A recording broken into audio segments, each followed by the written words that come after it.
19 वर्ष की आयु में इतनी शक्तिशाली युद्ध क्षमता रखने के कारण उन्हें रहस्यमय तलवार संप्रदाय में भी एक अद्वितीय प्रतिभा माना जाएगा। इसके अलावा उन्हें इस बात का जरा भी अंदाजा नहीं था कि दूसरा पक्ष कितना शक्तिशाली है। उन्हें बस इतना महसूस हुआ कि वो अथाह है। फू लियांग ने भौहें चढ़ाई। थोड़ी देर बाद उन्होंने कहा, अगर मैं गलत नहीं हूं तो वो पहले ही द्वितीय श्रेणी के महान गुरु के शिखर पर पहुंच चुके हैं। क्या? एक शिखर द्वितीय श्रेणी का महान गुरु? एक बार फिर लोगों के सिसकने की आवाजें सुनाई दी। 19 वर्ष की आयु में द्वितीय श्रेणी के महान मार्शल मास्टर के शिखर तक पहुंचने की क्षमता, उनकी शक्ति किसी की भी कल्पना से कहीं अधिक थी। रहस्यमयी तलवार संप्रदाय में ऐसी साधना को शिखर माना जाता था। जब चारों प्रांगणों की महान प्रतियोगिता हुई तब झांग मुयुन, दुआनमू युनयांग और अन्य लोग पहले से ही 18 वर्ष के थे। शायद यही कारण था कि उन्होंने जानबूझकर अपनी शक्ति संचय करने के लिए विराम लिया था। बीए की साधना की गति अकेले ही झांग मुयुन और अन्य लोगों की तुलना में बहुत धीमी नहीं थी। हालांकि झांग मुयुन और अन्य लोग रहस्यमयी तलवार संप्रदाय के शीर्ष प्रतिभाशाली थे। धिक्कार है, रहस्यमयी तलवार संप्रदाय का सबसे बड़ा प्रतिभाशाली व्यक्ति आज यहाँ नहीं है, वरना उसे इतना अहंकारी होने का कोई अधिकार नहीं होता। हाँ, हम अचानक से इस स्थिति में फंस गए थे। हालांकि कुछ लोगों ने लू मिंग की ओर देखा, लेकिन उन्होंने अपना सिर हिला दिया। कुछ समय पहले तक लू मिंग अभी भी मास्टर स्तर पर ही था। भले ही अब वह ग्रैंड मास्टर स्तर पर पहुंच गया हो, लेकिन अभी अभी ही पहुंचा है। वो शायद ही दूसरे पक्ष का मुकाबला कर पाएगा। लू मिंग की आंखों में चमक आ गई। जैसे ही वो कुछ करने वाला था, तभी उसने कहा, वाह! क्या हुआ? कोई और नहीं, रहस्यमयी तलवार संप्रदाय इससे ज्यादा कुछ नहीं है। कैसा रहेगा अगर मैं उम्र 2 साल बढ़ा दूं? 22 साल से कम उम्र का कोई भी आकर मुझसे लड़ सकता है। वो तिरस्कार से भरा हुआ हंसा। ठीक है, 22 साल का, आपने यही कहा था। 20 साल से अधिक उम्र का वो युवक चिल्लाया और कूदकर नीचे उतरा और दूसरे पक्ष की ओर दौड़ पड़ा। हाँ, बड़े भाई लू तियान ने अपना दांव चल दिया है। इस बार तो दूसरा पक्ष पक्का मरेगा। वो अति आत्मविश्वास से भरा है। उसने तो अपनी उम्र 2 साल बढ़ा दी है। संयोग से बड़े भाई लू तियान की उम्र 22 वर्ष है और उनकी साधना तीसरे दर्जे के महान मार्शल मास्टर स्तर तक पहुंच चुकी है। वो उसे आसानी से हरा सकते हैं। इसके अलावा बड़े भाई लू तियान एक समय कांस्य पदक विजेता भी रह चुके हैं। दूसरा पक्ष मौत को दावत दे रहा है। उसने हमारे 2 आदमियों को लगातार मार डाला और पहले से ही घमंडी हो गया है। रहस्यमयी तलवार संप्रदाय के सभी शिष्य मुस्कुरा उठे। हालांकि लू मिंग ने फ्राउनिंग किया। उसे पता नहीं क्यों, लेकिन उसे लगा कि यह इतना आसान नहीं है। लू तियान तेजी से बीएहे के सामने पहुंच गया। तुम तो बस एक तुच्छ बर्बर हो। तुमने मेरे रहस्यमयी तलवार संप्रदाय के 2 शिष्यों को मार डाला है। तुम मृत्यु के योग्य हो। अब मैं तुम्हें यहां से विदा करता हूं। लू तियान की आंखें बेहद ठंडी थीं। बीए ने हल्की सी मुस्कान के साथ तिरस्कारपूर्ण स्वर में कहा, मुझसे पहले के 2 लोगों ने भी यही बात कही थी, लेकिन वे मेरे एक भी वार को रोक नहीं पाए। मेरी तुलना उनसे मत करो, मर जा। लू तियान ने ठंडे स्वर में चिल्लाया और उसकी आभा फूट पड़ी। उसके तीसरे दर्जे के महान मार्शल मास्टर की आभा ने एक शक्तिशाली दबाव बनाया जो उसके प्रतिद्वंद्वी की ओर तेजी से बढ़ा। हालांकि बीए ने बस हल्की सी मुस्कान दी। उसके होठों के कोने पर थोड़ी सी उपहास की झलक थी, मानो उस पर कोई दबाव ही न हो। तेज हवा में तिहरा वार। लू तियान ने अचानक अपनी युद्ध तलवार निकालते हुए जोर से चिल्लाया। एक भयानक तलवार की रोशनी आकाश में उठी और दर्जनों मीटर लंबी एक युद्ध तलवार का रूप ले लिया। उसने लू तियान की ओर वार किया। बहुत बढ़िया, निम्न स्तर की मार्शल आर्ट तकनीक का चौथा चरण। फू लियांग ने जोर से जयकार की और मन ही मन सोचा, रहस्यमय तलवार संप्रदाय के एक प्रतिभाशाली व्यक्ति से यही उम्मीद थी। एक तृतीय श्रेणी का महान मार्शल मास्टर निम्न स्तर की मार्शल आर्ट तकनीक को चौथे चरण तक पहुंचा सकता है। एक साधारण मार्शल आर्टिस्ट तीसरे दर्जे के महान मार्शल मास्टर स्तर पर भी शायद काले दर्जे की निम्न स्तरीय मार्शल आर्ट तकनीक का अभ्यास करने में भी सक्षम न हो। यहां तक कि वो व्यक्ति भी जिसने कई दशकों तक निम्न स्तर की मार्शल आर्ट तकनीक का कठोर अभ्यास किया था, केवल चौथे चरण में ही था। दिलचस्प। उसने हल्की सी मुस्कान बिखेरी और तलवार को फिर से म्यान से बाहर निकाल लिया गया। वूश! तेज रोशनी वाली तलवार हवा को चीरती हुई लू तियान के सिर की ओर बढ़ी। मेरे खिलाफ ये चाल बेकार है। लू तियान ने एक लंबी चीख निकाली। उसकी असली ऊर्जा फूट पड़ी और उसके सामने 2 युद्ध तलवारें बन गईं। फिर उसने आगे की ओर वार किया। Bang bang! वास्तविक ची ऊर्जा से निर्मित युद्ध तलवार चकनाचूर हो गई। लेकिन लू तियान ने कुछ समय हासिल कर लिया। उसके हाथ में मौजूद युद्ध तलवार ने हवा को चीरते हुए उसके प्रतिद्वंद्वी के सिर पर प्रहार किया। उसने अपने पैर पटके और वो दर्जनों मीटर पीछे हट गया। बहुत बढ़िया, बड़े भाई लू तियान तो वाकई शक्तिशाली है। रहस्यमयी तलवार संप्रदाय के शिष्यों ने जय जयकार की। वे स्वाभाविक रूप से उत्साहित थे कि एक रहस्यमय तलवार संप्रदाय के शिष्य ने अंततः वर्चस्व हासिल कर लिया था। हाँ, लगता है तुम में कुछ काबिलियत है, उन निकम्मों की तरह नहीं। अगर ऐसा है तो मैं भी थोड़ा गंभीर हो जाऊंगा। वो अचानक हंस पड़ा। थोड़ा और गंभीर और घमंडी बनो। तुम स्पष्ट रूप से नुकसान में हो, लेकिन अपनी इज्जत बचाना चाहते हो। मैं पहले कुछ ज्यादा ही आत्ममुग्ध था। बड़े भाई लू तियान, इसे मार डालो। इन पूर्वी बर्बरों को हमारे रहस्यमयी तलवार संप्रदाय की शक्ति देखने दो। उसे मार डालो। रहस्यमयी तलवार संप्रदाय के शिष्यों ने जय जयकार की। हालांकि लू तियान बिल्कुल भी मुस्कुरा नहीं सका। इसका कारण ये था कि जैसे ही उसने गंभीरता से बोलना शुरू किया, उसे एक शक्तिशाली और भयावह आभा ने घेर लिया। इस आभा के प्रभाव में आते ही लू तियान का पूरा शरीर ठंडा पड़ गया। उसके दिल की गहराई से एक सिहरन उठ उठी। अगर आप मुझे मेरी असली क्षमताओं का इस्तेमाल करने के लिए मजबूर कर सकते हैं, तो आप बिना किसी पछतावे के मर सकते हैं। उसने अपने होंठ चाटे और उसकी आंखों में खून जैसी लाल रोशनी चमक उठी। फिर उसके शरीर से एक मोटी काली वास्तविक ऊर्जा निकली। शुद्धिकरण ब्लेड तकनीक बा। उसने जोर से चिल्लाते हुए अपनी तलवार से वार किया। उसी क्षण हवा और बादल घिराए और उसके शरीर पर मौजूद काली सच्ची ऊर्जा तलवार की रोशनी के साथ मिलकर एक दुष्ट प्रेत का रूप धारण कर लिया। ऐसा लग रहा था मानो किसी दुष्ट भूत ने तलवार से वार किया हो। लू तियान चौंक गया। गुस्से से दहाड़ते हुए उसने अपनी रक्तरेखा को सक्रिय किया और अपनी सबसे प्रबल युद्ध शक्ति का प्रयोग किया। उल्कापिंडों से विनाश। भन भन भन भन। हवा में दो ब्लेड लाइटें टकराईं और एक जोरदार धमाके के साथ ब्लेड लाइट बाहर निकल गई। टकराना, एक आकृति तेजी से पीछे हट गई। वो लू तियान था। उसका चेहरा पीला पड़ गया था और उसने बड़ी मात्रा में खून की उल्टी की। उसकी आंखों में सदमे के भाव थे। पीछे हटने के बाद वह मुड़ा और भाग गया। उसमें लड़ने की हिम्मत नहीं थी। अब तुम्हारे जाने के लिए बहुत देर हो चुकी है। एक ठंडी आवाज गूंजी और एक काली कृपाण जैसी रोशनी शून्य में तेजी से दौड़ती हुई लू तियान की ओर बढ़ी। मुझे बचाओ, लू तियान चिल्लाया, लेकिन इसका कोई फायदा नहीं हुआ। पुची, उसका सिर जमीन पर गिर गया और खून चारों ओर फैल गया। तीसरे दर्जे के महान मार्शल मास्टर और कभी कांस्य रैंकिंग पर रहे लू तियान को डोंगई जैसे छोटे कबीले के एक व्यक्ति ने मार डाला था, जिसकी साधना का स्तर उनसे कम था। ये कैसे संभव है? ये कैसे संभव है? रहस्यमय तलवार संप्रदाय के अनुयायियों को इस तथ्य को स्वीकार करना कठिन लगा। डोंगई जनजाति में इतना प्रतिभाशाली व्यक्ति कैसे हो सकता था? यह अपने स्तर को पार करने की एक साधारण लड़ाई नहीं थी।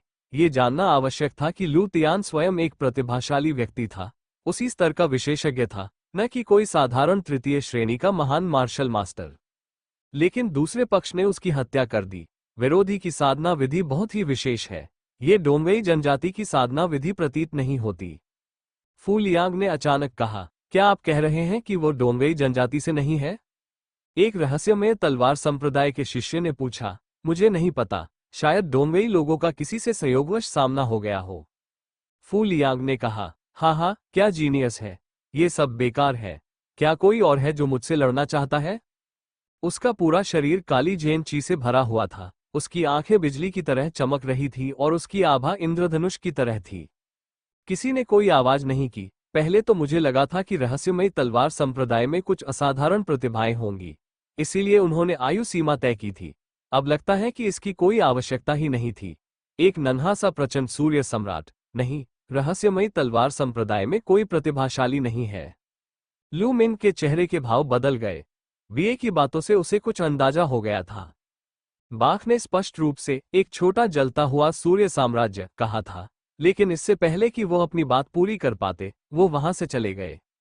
ये बहुत अजीब था। अगर वो डोंगई जनजाति से होता, तो वो ऐसा कभी नहीं कहता। क्या ऐसा हो सकता है कि वो डोंगई जनजाति से न हो? वो बनिंग सन साम्राज्य से भी न हो? लेकिन अगर वो जलते सूरज के साम्राज्य से नहीं था, तो वो डोंगई जनजाति के साथ क्या कर रहा था? लू मिन के मन में तरह तरह के विचार उमड़ रहे थे। रहस्यमयी तलवार संप्रदाय के सभी लोगों के चेहरों पर अप्रिय भाव थे। एक क्षण के लिए कोई भी लड़ने के लिए आगे नहीं आया। वहां कुछ चौथे दर्जे के महान मार्शल मास्टर मौजूद थे, लेकिन वे सभी काफी उम्रदराज थे, 22 साल से कहीं अधिक। अगर वे आपस में लड़ते तो मजाक का पात्र बन जाते। शहर की दीवार पर तैनात सैनिक भी चुप थे। उनकी नजर में रहस्यमय तलवारबाजी का संप्रदाय मार्शल आर्ट का एक पवित्र स्थान था जहां विशेषज्ञ बादलों की तरह आम थे। लेकिन अब रहस्यमयी तलवारबाजी संप्रदाय का एक प्रतिभाशाली योद्धा डोंगई जनजाति के एक युवक के हाथों दब रहा था। इससे उनके आत्मविश्वास को गहरा झटका लगा और उनका मनोबल बुरी तरह गिर गया। फूलिया की आंखों में चिंता झलक रही थी। अगर यह सिलसिला जारी रहा तो अच्छा नहीं होगा। प्रतिवेदन। अचानक एक सैनिक रिपोर्ट करने आया। यह क्या है? फूलियांग ने पूछा। नगर स्वामी, हमें एक महत्वपूर्ण खोज मिली है। डोंगई जनजाति ने लोगों का एक समूह भेजा है। वे डोंगक्यू शहर से 1000 मील दक्षिण में हैं और 9 दानव पर्वत की ओर बढ़ रहे हैं। सिपाही ने सूचना दी। क्या ऐसा हो सकता है कि डोंगई लोग झूठे बहाने से यहां आए हो और उन्होंने अन्य शहरों पर हमला करने के लिए सेना भेजी हो? डोंगई जनजाति ने कितने लोग भेजे? फूलियांग चौंक गया और उसने तुरंत पूछा। ज्यादा नहीं, मुझे लगता है कि केवल कुछ 100 ही होंगे। सिपाही ने जवाब दिया। सैकड़ों लोग? फूलियांग दंग रह गया। सैकड़ों लोगों का क्या उपयोग था? नगर स्वामी, ऐसा कहा जाता है कि ये सैकड़ों लोग सभी शक्तिशाली हैं और सबसे शक्तिशाली एक उच्च स्तरीय मार्शल मास्टर है। क्या? फूलियांग चौंक गया और उसने भौहें चढ़ा ली। रहस्यमय तलवार संप्रदाय के अनुयायी भी असमंजस में थे। डोंगई जनजाति के ऐसा करने के पीछे कोई न कोई मकसद जरूर होगा। हमें उन्हें रोकना होगा। रहस्यमय तलवार संप्रदाय के एक शिष्य ने कहा। हाँ, सही है, लेकिन दूसरी तरफ वाला तो उस्ताद है। मुझे लगता है कि कई महान मार्शल आर्ट के उस्ताद हैं। अगर हमें उन्हें रोकना है तो हम सिर्फ आप जैसे युवा नायकों पर ही भरोसा कर सकते हैं। फूलियांग ने मुट्ठी बांधकर कहा। कोई बात नहीं। रहस्यमय तलवार संप्रदाय के शिष्य ने सिर हिलाया। लेकिन हमें उस नौजवान से छुटकारा पाना ही होगा, वरना इससे हमारे मनोबल को बहुत बड़ा झटका लगेगा। अगर दूसरी तरफ से पूरी ताकत से हमला हुआ तो हम नुकसान में रहेंगे। फूलियांग ने आह भरी। रहस्यमयी तलवार संप्रदाय के लोगों ने फिर से भौहें चढ़ा लीं। दूसरी पार्टी जानबूझकर हमारा समय बर्बाद कर रही है। वहां कुछ बड़ा जरूर हुआ होगा। हमें जल्दी से वहां जाना होगा। किसी ने कहा। मैं जाऊंगा। अचानक एक आवाज सुनाई दी। हर कोई अतीत को भूलने के लिए मजबूर हो गया। लू मिंग। सभी लोग स्तब्ध रह गए। लू मिंग? क्या वो कोई कदम उठाने वाला था? क्या उसने सचमुच महान मार्शल मास्टर के स्तर को पार कर लिया था? भले ही मैं महान मार्शल मास्टर के स्तर तक पहुंच गया हूं, फिर भी मैं उसका मुकाबला नहीं कर सकता। वो द्वितीय श्रेणी का सर्वोच्च महान मार्शल मास्टर है और जाहिर तौर पर वह एक विलक्षण प्रतिभा का धनी है। शायद उम्मीद की किरण है। कुछ दिन पहले मैंने लू मिंग को एक ही मौके से डू फैंग को उड़ाते हुए देखा था।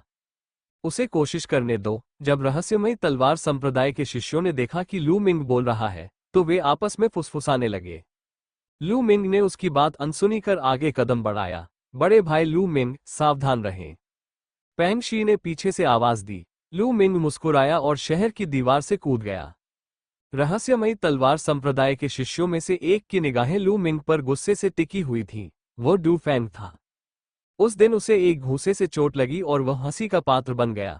उसे अपमानित महसूस हुआ और वह लू मिंग से नाराज हो गया। अभी कुछ देर पहले ही दूसरों ने उसका जिक्र किया था। इस समय वह मन ही मन गुस्से से उबल रहा था। हा, लू मिंग, नरक में जाओ।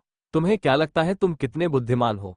क्या तुम्हें लगता है तुम लू तियान से ज्यादा शक्तिशाली हो? अच्छा हुआ कि तुम मारे गए, घमंडी कहीं के। उसके बगल में त्रिकोणीय आंखों वाले युवक के चेहरे पर भी आक्रोश का भाव था। उनमें से कुछ लोग हताशा से आगे बढ़े। वे अपनी आंखों से लू मिंग को बाहे द्वारा मारे जाते देखना चाहते थे। लू मिंग का शरीर अबाबिल पक्षी की तरह हल्का था। उसे बीएहे के सामने पहुंचने में ज्यादा समय नहीं लगा।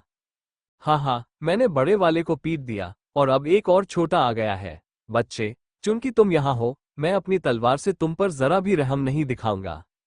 लू मिंग की उम्र देखकर बीए थोड़ा हैरान रह गया। फिर उसने व्यंग्यात्मक भाव दिखाया। आप जलते सूरज के साम्राज्य से तो नहीं है ना?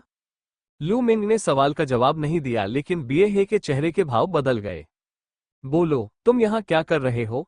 और डोंगई लोगों के 9 दानव पर्वत पर जाने का उद्देश्य क्या है? लू मिंग ने पूछना जारी रखा। बीए का चेहरा कई बार बदला और उसने व्यंग्यपूर्वक कहा, तुम्हें इसकी चिंता करने की जरूरत नहीं है। वैसे भी अगर तुम जानते भी हो तो इसका कोई फायदा नहीं, क्योंकि तुम जल्द ही मरने वाले हो। तो फिर तुम कोई कदम क्यों नहीं उठा रहे हो? मुझे पता है कि तुम सिर्फ समय बिताने की कोशिश कर रहे हो, लेकिन मेरे पास तुम्हारे साथ इतना समय बर्बाद करने का समय नहीं है। इसके साथ ही लू मिंग की उंगली पर मौजूद भंडारण अंगूठी चमक उठी और उसके हाथ में अग्नि तुंग भाला प्रकट हो गया। उसकी आभा भी फूट पड़ी। प्रथम श्रेणी के महान मार्शल मास्टर का क्षेत्र। हा, प्रथम श्रेणी का महान मार्शल मास्टर मौत को दावत देने की हिम्मत करता है। तुम बहुत भोले हो। बीए ने लू मिंग की साधना को देखा और जोर जोर से हंसने लगा। वो इतना हंसा कि उसकी आंखों से लगभग आंसू आ गए। शहर की दीवार पर फू लियांग लगातार अपना सिर हिलाता रहा। पहले जब उसने लू मिंग की उम्र देखी तो उसे लगा कि कुछ गड़बड़ है। वो बहुत छोटा था। अब उसने देखा कि लू मिंग की साधना प्रथम श्रेणी के महान मार्शल मास्टर स्तर की थी। हालांकि इस उम्र में ऐसी साधना होना वाकई चौंकाने वाला था, फिर भी वो प्रथम श्रेणी का महान मार्शल मास्टर था। भला वो उसका प्रतिद्वंद्वी कैसे हो सकता था? युवा हीरो, जल्दी वापस आओ, हम कोई दूसरा रास्ता निकाल लेंगे। फू लियांग चिल्लाया। लू मिंग इतना छोटा था और उसकी साधना इतनी अद्भुत थी। वह निश्चित रूप से रहस्यमयी तलवार संप्रदाय का शीर्ष प्रतिभावान व्यक्ति था। अगर उसकी मृत्यु यहां हो जाती तो उसे डर था कि रहस्यमयी तलवार संप्रदाय उसे ही दोषी ठहराएगा। नगर स्वामी फू, चिंता मत करो। हमारा छोटा भाई लू मिंग बहुत शक्तिशाली है। वो अद्वितीय प्रतिभा का धनी है। कौन जाने, शायद वो बीए को मार डाले। डू फैंग ने अजीबोगरीब तरीके से हंसा। हालांकि उसकी आवाज में घमंड और उपहास का भाव साफ सुनाई दे रहा था। हा, जब तुम नीचे आ ही गए हो तो तुम कैसे जा सकते हो? उसने अपनी तलवार म्यान से बाहर निकाल ली। उसके शरीर से एक ठंडी, जानलेवा भावना उमड़ी और लू मिंग को घेर लिया। बकवास, लू मिंग ने फटकार लगाए। उसे और कुछ कहने की जहमत नहीं थी और उसने अपना लंबा भाला आगे बढ़ाया। मैं तुम्हें एक ही वार में मार डालूंगा। उसकी आवाज ठंडी थी और तलवार की चमक उससे भी अधिक ठंडी थी। वो बिजली की गति से लू मिंग के सिर की ओर बढ़ी। छी! तलवार ने ठीक ठीक लू मिंग की गर्दन पर वार किया। हालांकि उस समय लू मिंग ये देखकर दंग रह गया क्योंकि वो केवल एक परछाई थी। अच्छा नहीं है। उसने एक धीमी दहाड़ लगाई और उसके शरीर से काली सच्ची ऊर्जा का विस्फोट हुआ। उसने अपने पैरों से धक्का दिया और बिना किसी हिचकिचाहट के आगे बढ़ गया। वूश! एक भाले की रोशनी उसके कान में घुस गई और उस ठंडी रोशनी ने उसके चेहरे पर खून का निशान छोड़ दिया। भन भन भन भन, वो दर्जनों मीटर तक आगे दौड़ता रहा। फिर उसने रुकने की हिम्मत की। अचानक वह मुड़ा और वार किया, लेकिन सब व्यर्थ था। लू मिंग उससे कुछ मीटर पीछे खड़ा था और मुस्कुराते हुए उसे देख रहा था। अरे, तुम हवा में क्यों हाथ पैर मार रहे हो? लू मिंग ने मुस्कुराते हुए कहा। अचानक उसका चेहरा लाल हो गया और उसकी आंखों से ठंडे मन से हत्या करने का इरादा झलकने लगा। तुम्हारी चाल ढाल बुरी नहीं है, लेकिन क्या तुम्हें लगता है कि तुम सिर्फ एक चाल ढाल से मुझे हरा सकते हो? सपने में भी नहीं। बा, वो गुर्राया। उसके शरीर पर मौजूद काली झेन ची और भी घनी हो गई, धीरे धीरे एक दुष्ट प्रेत में तब्दील हो गई और उसकी हत्या करने की मंशा उत्तरी ध्रुव के ग्लेशियरों जितनी ठंडी थी। शुद्धिकरण ब्लेड तकनीक, मार डालो। बा, वो दहाड़ा। तलवार की चमक हवा को चीरती हुई लू मिंग की ओर बढ़ी और बेहद तेज थी। धमाका! लू मिंग का शरीर एक प्रचंड और विस्फोटक आभा से फट पड़ा। आग की शक्ति! जैसे ही आग की शक्ति निकली, उसने तुरंत ही बीए के ठंडे इरादे को नष्ट कर दिया। बल! उसकी पुतलियां अचानक सिकुड़ गईं और उसकी आंखों में भय की चमक दिखाई दी। उन्हें कभी उम्मीद नहीं थी कि लू मिंग इतनी कम उम्र में नियंत्रण बल को समझ पाएगा। तो क्या हुआ अगर उसने आकाशीय शक्ति को समझ लिया है? वो तो अभी केवल प्रथम श्रेणी के महान मार्शल मास्टर स्तर पर है, और भले ही उसने तारकीय ऊर्जा को समझ लिया हो, फिर भी वो मेरे मुकाबले का नहीं है। उसकी आंखों में निर्ममता की झलक दिखाई दी। वो एक विलक्षण प्रतिभावान व्यक्ति भी था और वो एक स्तर पार करके तीसरे दर्जे के महान मार्शल मास्टर को भी मार सकता था। उसकी युद्ध क्षमता चौथे दर्जे के महान मार्शल मास्टर के लगभग बराबर थी और उसे यह विश्वास नहीं था कि वो पहले दर्जे के महान मार्शल मास्टर का मुकाबला नहीं कर सकता। तलवार और भी अधिक उग्रता से आगे बढ़ी।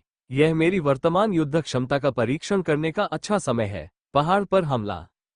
लू मिंग ने एक कदम आगे बढ़ाया और अपने लंबे भाले को नीचे से ऊपर की ओर घुमाया। क्लैम! तलवार और भाले के टकराने से एक कान फाड़ देने वाली गर्जना हुई। भयानक शक्ति उमड़ पड़ी और चारों दिशाओं में फैल गई। ये स्पष्ट था कि लू मिंग और बाहे के पैरों के नीचे की जमीन फट गई, जिससे 10 मीटर त्रिज्या और 2 मीटर गहराई वाला एक विशाल गड्ढा बन गया। धमाका! फिर एक आकृति तेजी से पीछे हट गई। ये बीए था। वो सदमे से भरा चेहरा लिए हुए 20 मीटर से अधिक पीछे लड़खड़ा गया। महज एक ही चाल में उसने महसूस किया कि लू मिंग के शरीर पर मौजूद मूल ऊर्जा एक तूफान की तरह थी। यह अनंत, अविनाशी और अत्यंत सघन थी। वो उच्च श्रेणी की साधना तकनीक का अभ्यास कर रहा था। उसकी ऊर्जा का घनत्व और तीव्रता पीली श्रेणी की साधना तकनीकों से कहीं अधिक थी। फिर भी लू मिंग की ऊर्जा के सामने वह कुछ भी नहीं थी। लू मिंग पूरी तरह से हार गया। वो इतना शक्तिशाली कैसे हो सकता है? इस तरह की शक्ति तो पहले से ही चौथे दर्जे के महान गुरु के स्तर के बराबर है। उसने मन ही मन दहाड़ मारी। तीसरे और चौथे दर्जे के महान मार्शल मास्टर के बीच एक छोटा सा अंतर था, और यह अंतर बहुत बड़ा था। वह तो हैरान था ही, लेकिन शहर की दीवार पर खड़े लोग उससे भी ज्यादा हैरान थे। उनके मुंह इतने खुले हुए थे कि उनमें बत्तख का अंडा समा सकता था। ये युवा नायक लू मिंग, क्या वो सचमुच केवल 16 वर्ष का है? क्या वो सचमुच केवल प्रथम श्रेणी का महान मार्शल मास्टर है? फू लियांग के दृढ़ निश्चयी बूढ़े चेहरे पर सदमे के भाव उभर आए। उन्होंने अपने जीवन में अनगिनत जीवन मरण के संघर्षों का सामना किया था, लेकिन उन्हें इतना बड़ा सदमा पहले कभी नहीं लगा था।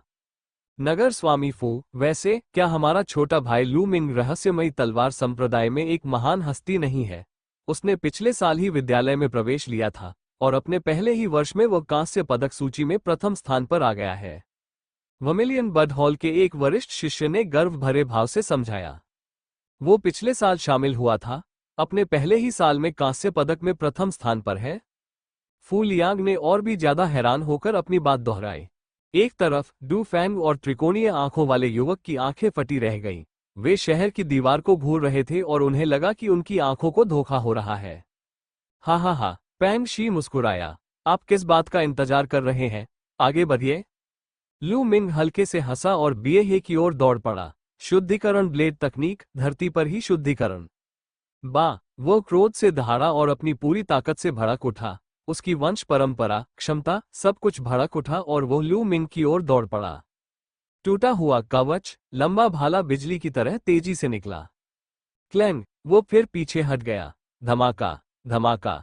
उसके बाद उन दोनों ने 1 दर्जन से अधिक चालें चली, जिससे खुले मैदान में 1 दर्जन से अधिक बड़े गड्ढे बन गए। वो पूरी तरह से असहाय स्थिति में था। उसका चेहरा पीला पड़ गया था, उसका शरीर कांप रहा था और उसके मुंह के कोने से खून बह रहा था। अब इसे खत्म करने का समय आ गया है, लू मिंग ने धीमी आवाज में कहा। उसे अपनी वर्तमान युद्ध क्षमता का मोटा मोटा अंदाजा पहले से ही था।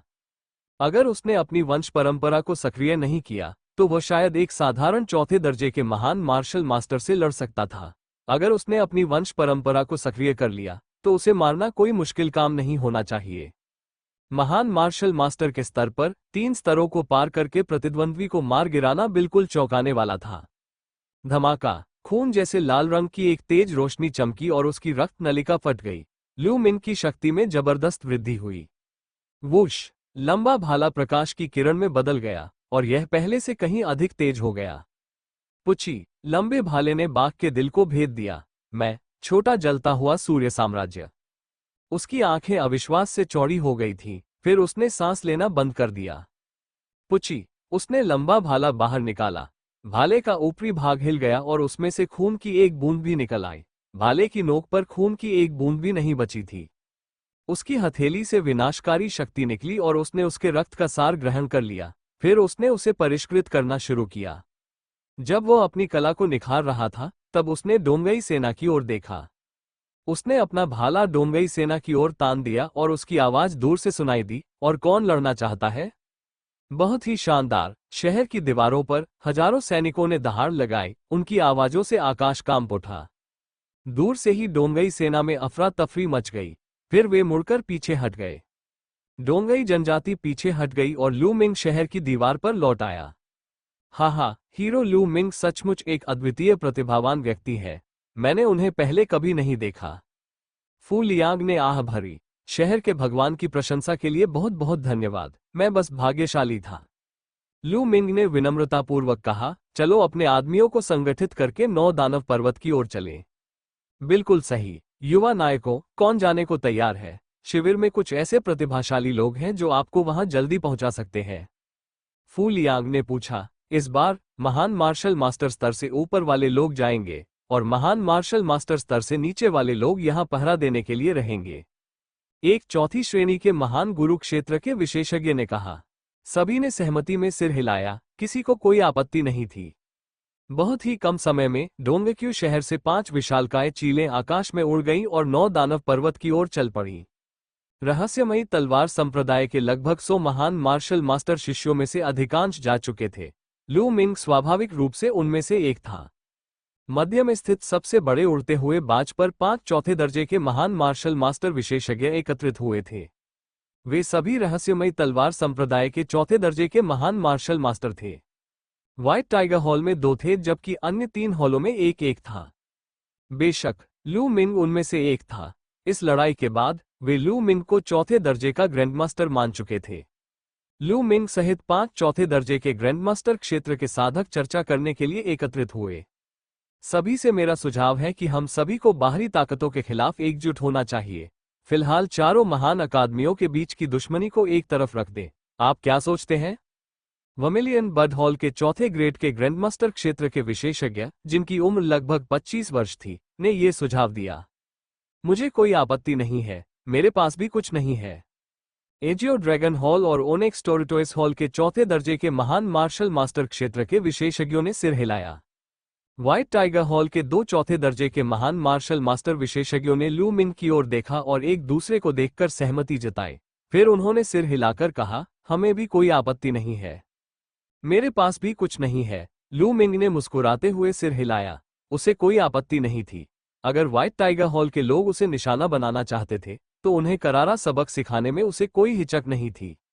यह अच्छी बात है। इस बार डोंगवेई जनजाति और ऐसे लोग भी शामिल हैं जिन पर डोंगवेई जनजाति से न होने का संदेह है। मेरे विचार से 9 दानव पर्वत कुछ साजिश रच रहा है। चाहे कुछ भी हो जाए, हमें इसे रोकना ही होगा। डोंगवेई जनजाति के पास सीमित स्वामी है। हमारी शक्ति ही काफी होनी चाहिए। चेन कुवान ने विश्लेषण किया। सभी ने सिर हिलाया।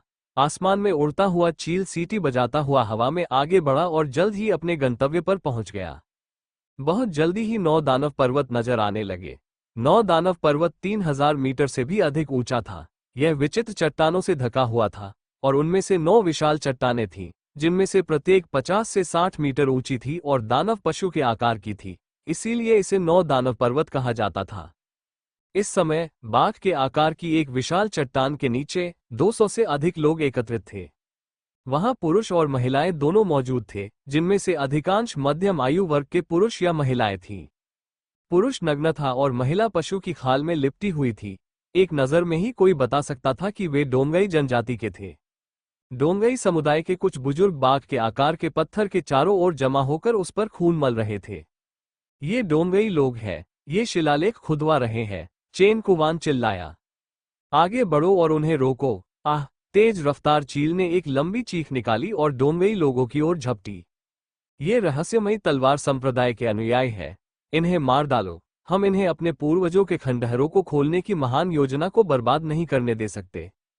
मार डालो। हम डोंगई जनजाति कभी जलते सूरज के साम्राज्य पर राज करते थे। हम अत्यंत शक्तिशाली थे। जैसे ही हमें पूर्वजों के अवशेषों में छिपे खजाने मिल जाएंगे, हम फिर से उठ खड़े होंगे और जलते सूरज के साम्राज्य पर राज करेंगे। तेज गर्जना के साथ साथ नुकीले तीर भी चल रहे थे। वोश! सैकड़ों तीर आकाश में तेजी से दौड़ते हुए 5 विंडवॉक ईगल्स की ओर बढ़ रहे थे। उन्हें रोको। रहस्यमयी तलवार संप्रदाय के शिष्यों ने तलवार की ऊर्जा, कृपान की चमक और मुट्ठी की ताकत का इस्तेमाल करते हुए आने वाले तीरों को रोका। हालांकि ये तीर मार्शल आर्ट के उस्तादों द्वारा चलाए गए थे और उनमें से अधिकांश ग्रैंडमास्टर स्तर के उस्ताद थे। वे शक्तिशाली वास्तविक ची ऊर्जा से परिपूर्ण थे और यद्यपि सभी ने उन्हें रोकने की पूरी कोशिश की, फिर भी कई तीर उनकी सुरक्षा को भेद कर निकल गए। छी छी! कई तीर विंडवॉक ईगल को लगे। अच्छा नहीं है। रहस्यमयी तलवार संप्रदाय के शिष्य के चेहरे के भाव में अचानक बड़ा बदलाव आया। उसके पास विंडवॉक ईगल से कूदने और लाइट बॉडी तकनीक का उपयोग करके नीचे उतरने के अलावा कोई चारा नहीं था। हालांकि इससे वो दूसरे पक्ष के निशाने पर आ जाएगा। मारना! डोंगई जनजाति के लोग दहाड़ते हुए चिल्लाए और तीरों की एक और लहर चलाए। रहस्यमयी तलवार संप्रदाय के शिष्यों ने अपनी पूरी ताकत से प्रतिरोध करते हुए जोर जोर से दहाड़ लगाए। हालांकि वो हवा में था और किसी से भी शक्ति उधार नहीं ले सकता था। वो केवल अपनी वास्तविक ऊर्जा का विस्फोट करके उसे सीधे ही रोक सकता था। आह आह आह आह आह, चीखें गूंज उठी। कम साधना वाले 5-6 शिष्यों के शरीर, हृदय और शरीर के अन्य हिस्सों में गोलियां लगी। वे चीखते हुए जमीन पर गिर पड़े। भनभनाहट, वूश। इसी क्षण लू मिंग के उच्च वायु कदम ने अपनी रहस्यमयी शक्ति प्रकट की। उसके पैर हवा में ऐसे चले मानो वो किसी भौतिक वस्तु पर कदम रख रहा हो। एक बल उत्पन्न हुआ और लू मिंग का शरीर फड़फड़ाते हुए कई तीरों से बच गया। हालांकि उसने इसे केवल तीसरे स्तर तक ही विकसित किया था और वह इसे लंबे समय तक जारी नहीं रख सका। लेकिन ये काफी था। कुछ ही छलांगों के साथ लू मिंग सीधे डोंगई जनजाति की ओर दौड़ा। वूश वूश, तीरों की एक और लहर उल्कापिंडों की तरह चंद्रमा का पीछा करते हुए तेजी से गुजरी। तीर हवा को चीरते हुए एक तीखी और भयानक सीटी जैसी ध्वनि उत्पन्न कर गए। लैन यू, लू मिंग के लंबे भाले ने जोरदार प्रहार किया और उसके सामने के 10 से अधिक तीर हवा में उड़ गए। कितनी जबरदस्त ताकत! लू मिंग को अपनी कलाई में हल्का सा सुन्नपन महसूस हुआ। आकाश से कुछ और चीखें सुनाई दी। रहस्यमयी तलवार संप्रदाय के कुछ और लोगों को गोली मार दी गई थी। हालांकि वे पहले से ही डोंगई लोगों के काफी करीब थे। मारना, पूर्वी बंजर भूमि के इन सभी बर्बरों को मार डालो।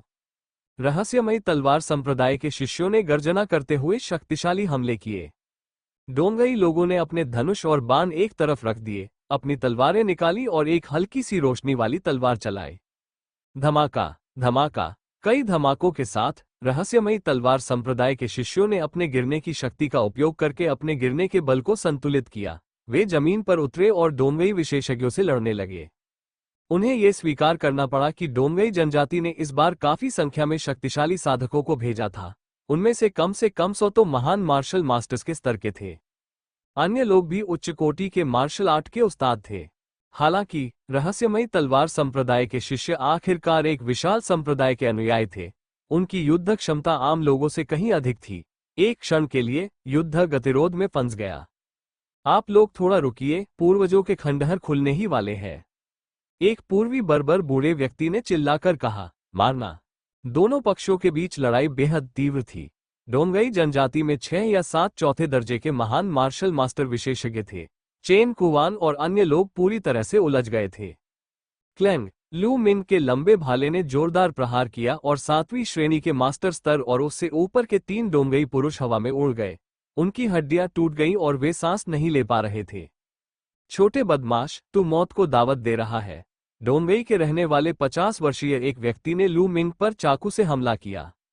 भूस्खलन, लू मिंग ने अपना लंबा भाला आगे बढ़ाया और दूसरे पक्ष से प्रहार का आदान प्रदान किया। उन दोनों को पीछे हटने के लिए मजबूर होना पड़ा। चौथी श्रेणी के महान गुरु का क्षेत्र। लू मिंग की निगाहें एक पल के लिए झपकी। दूसरा पक्ष तो और भी ज्यादा हैरान रह गया। उसने देखा कि लू मिंग सिर्फ प्रथम श्रेणी का महान मार्शल मास्टर था और उसने सोचा था कि वह उसे एक ही वार में हरा देगा। उसे यह उम्मीद नहीं थी कि एक ही वार में दोनों बराबरी पर आ जाएंगे।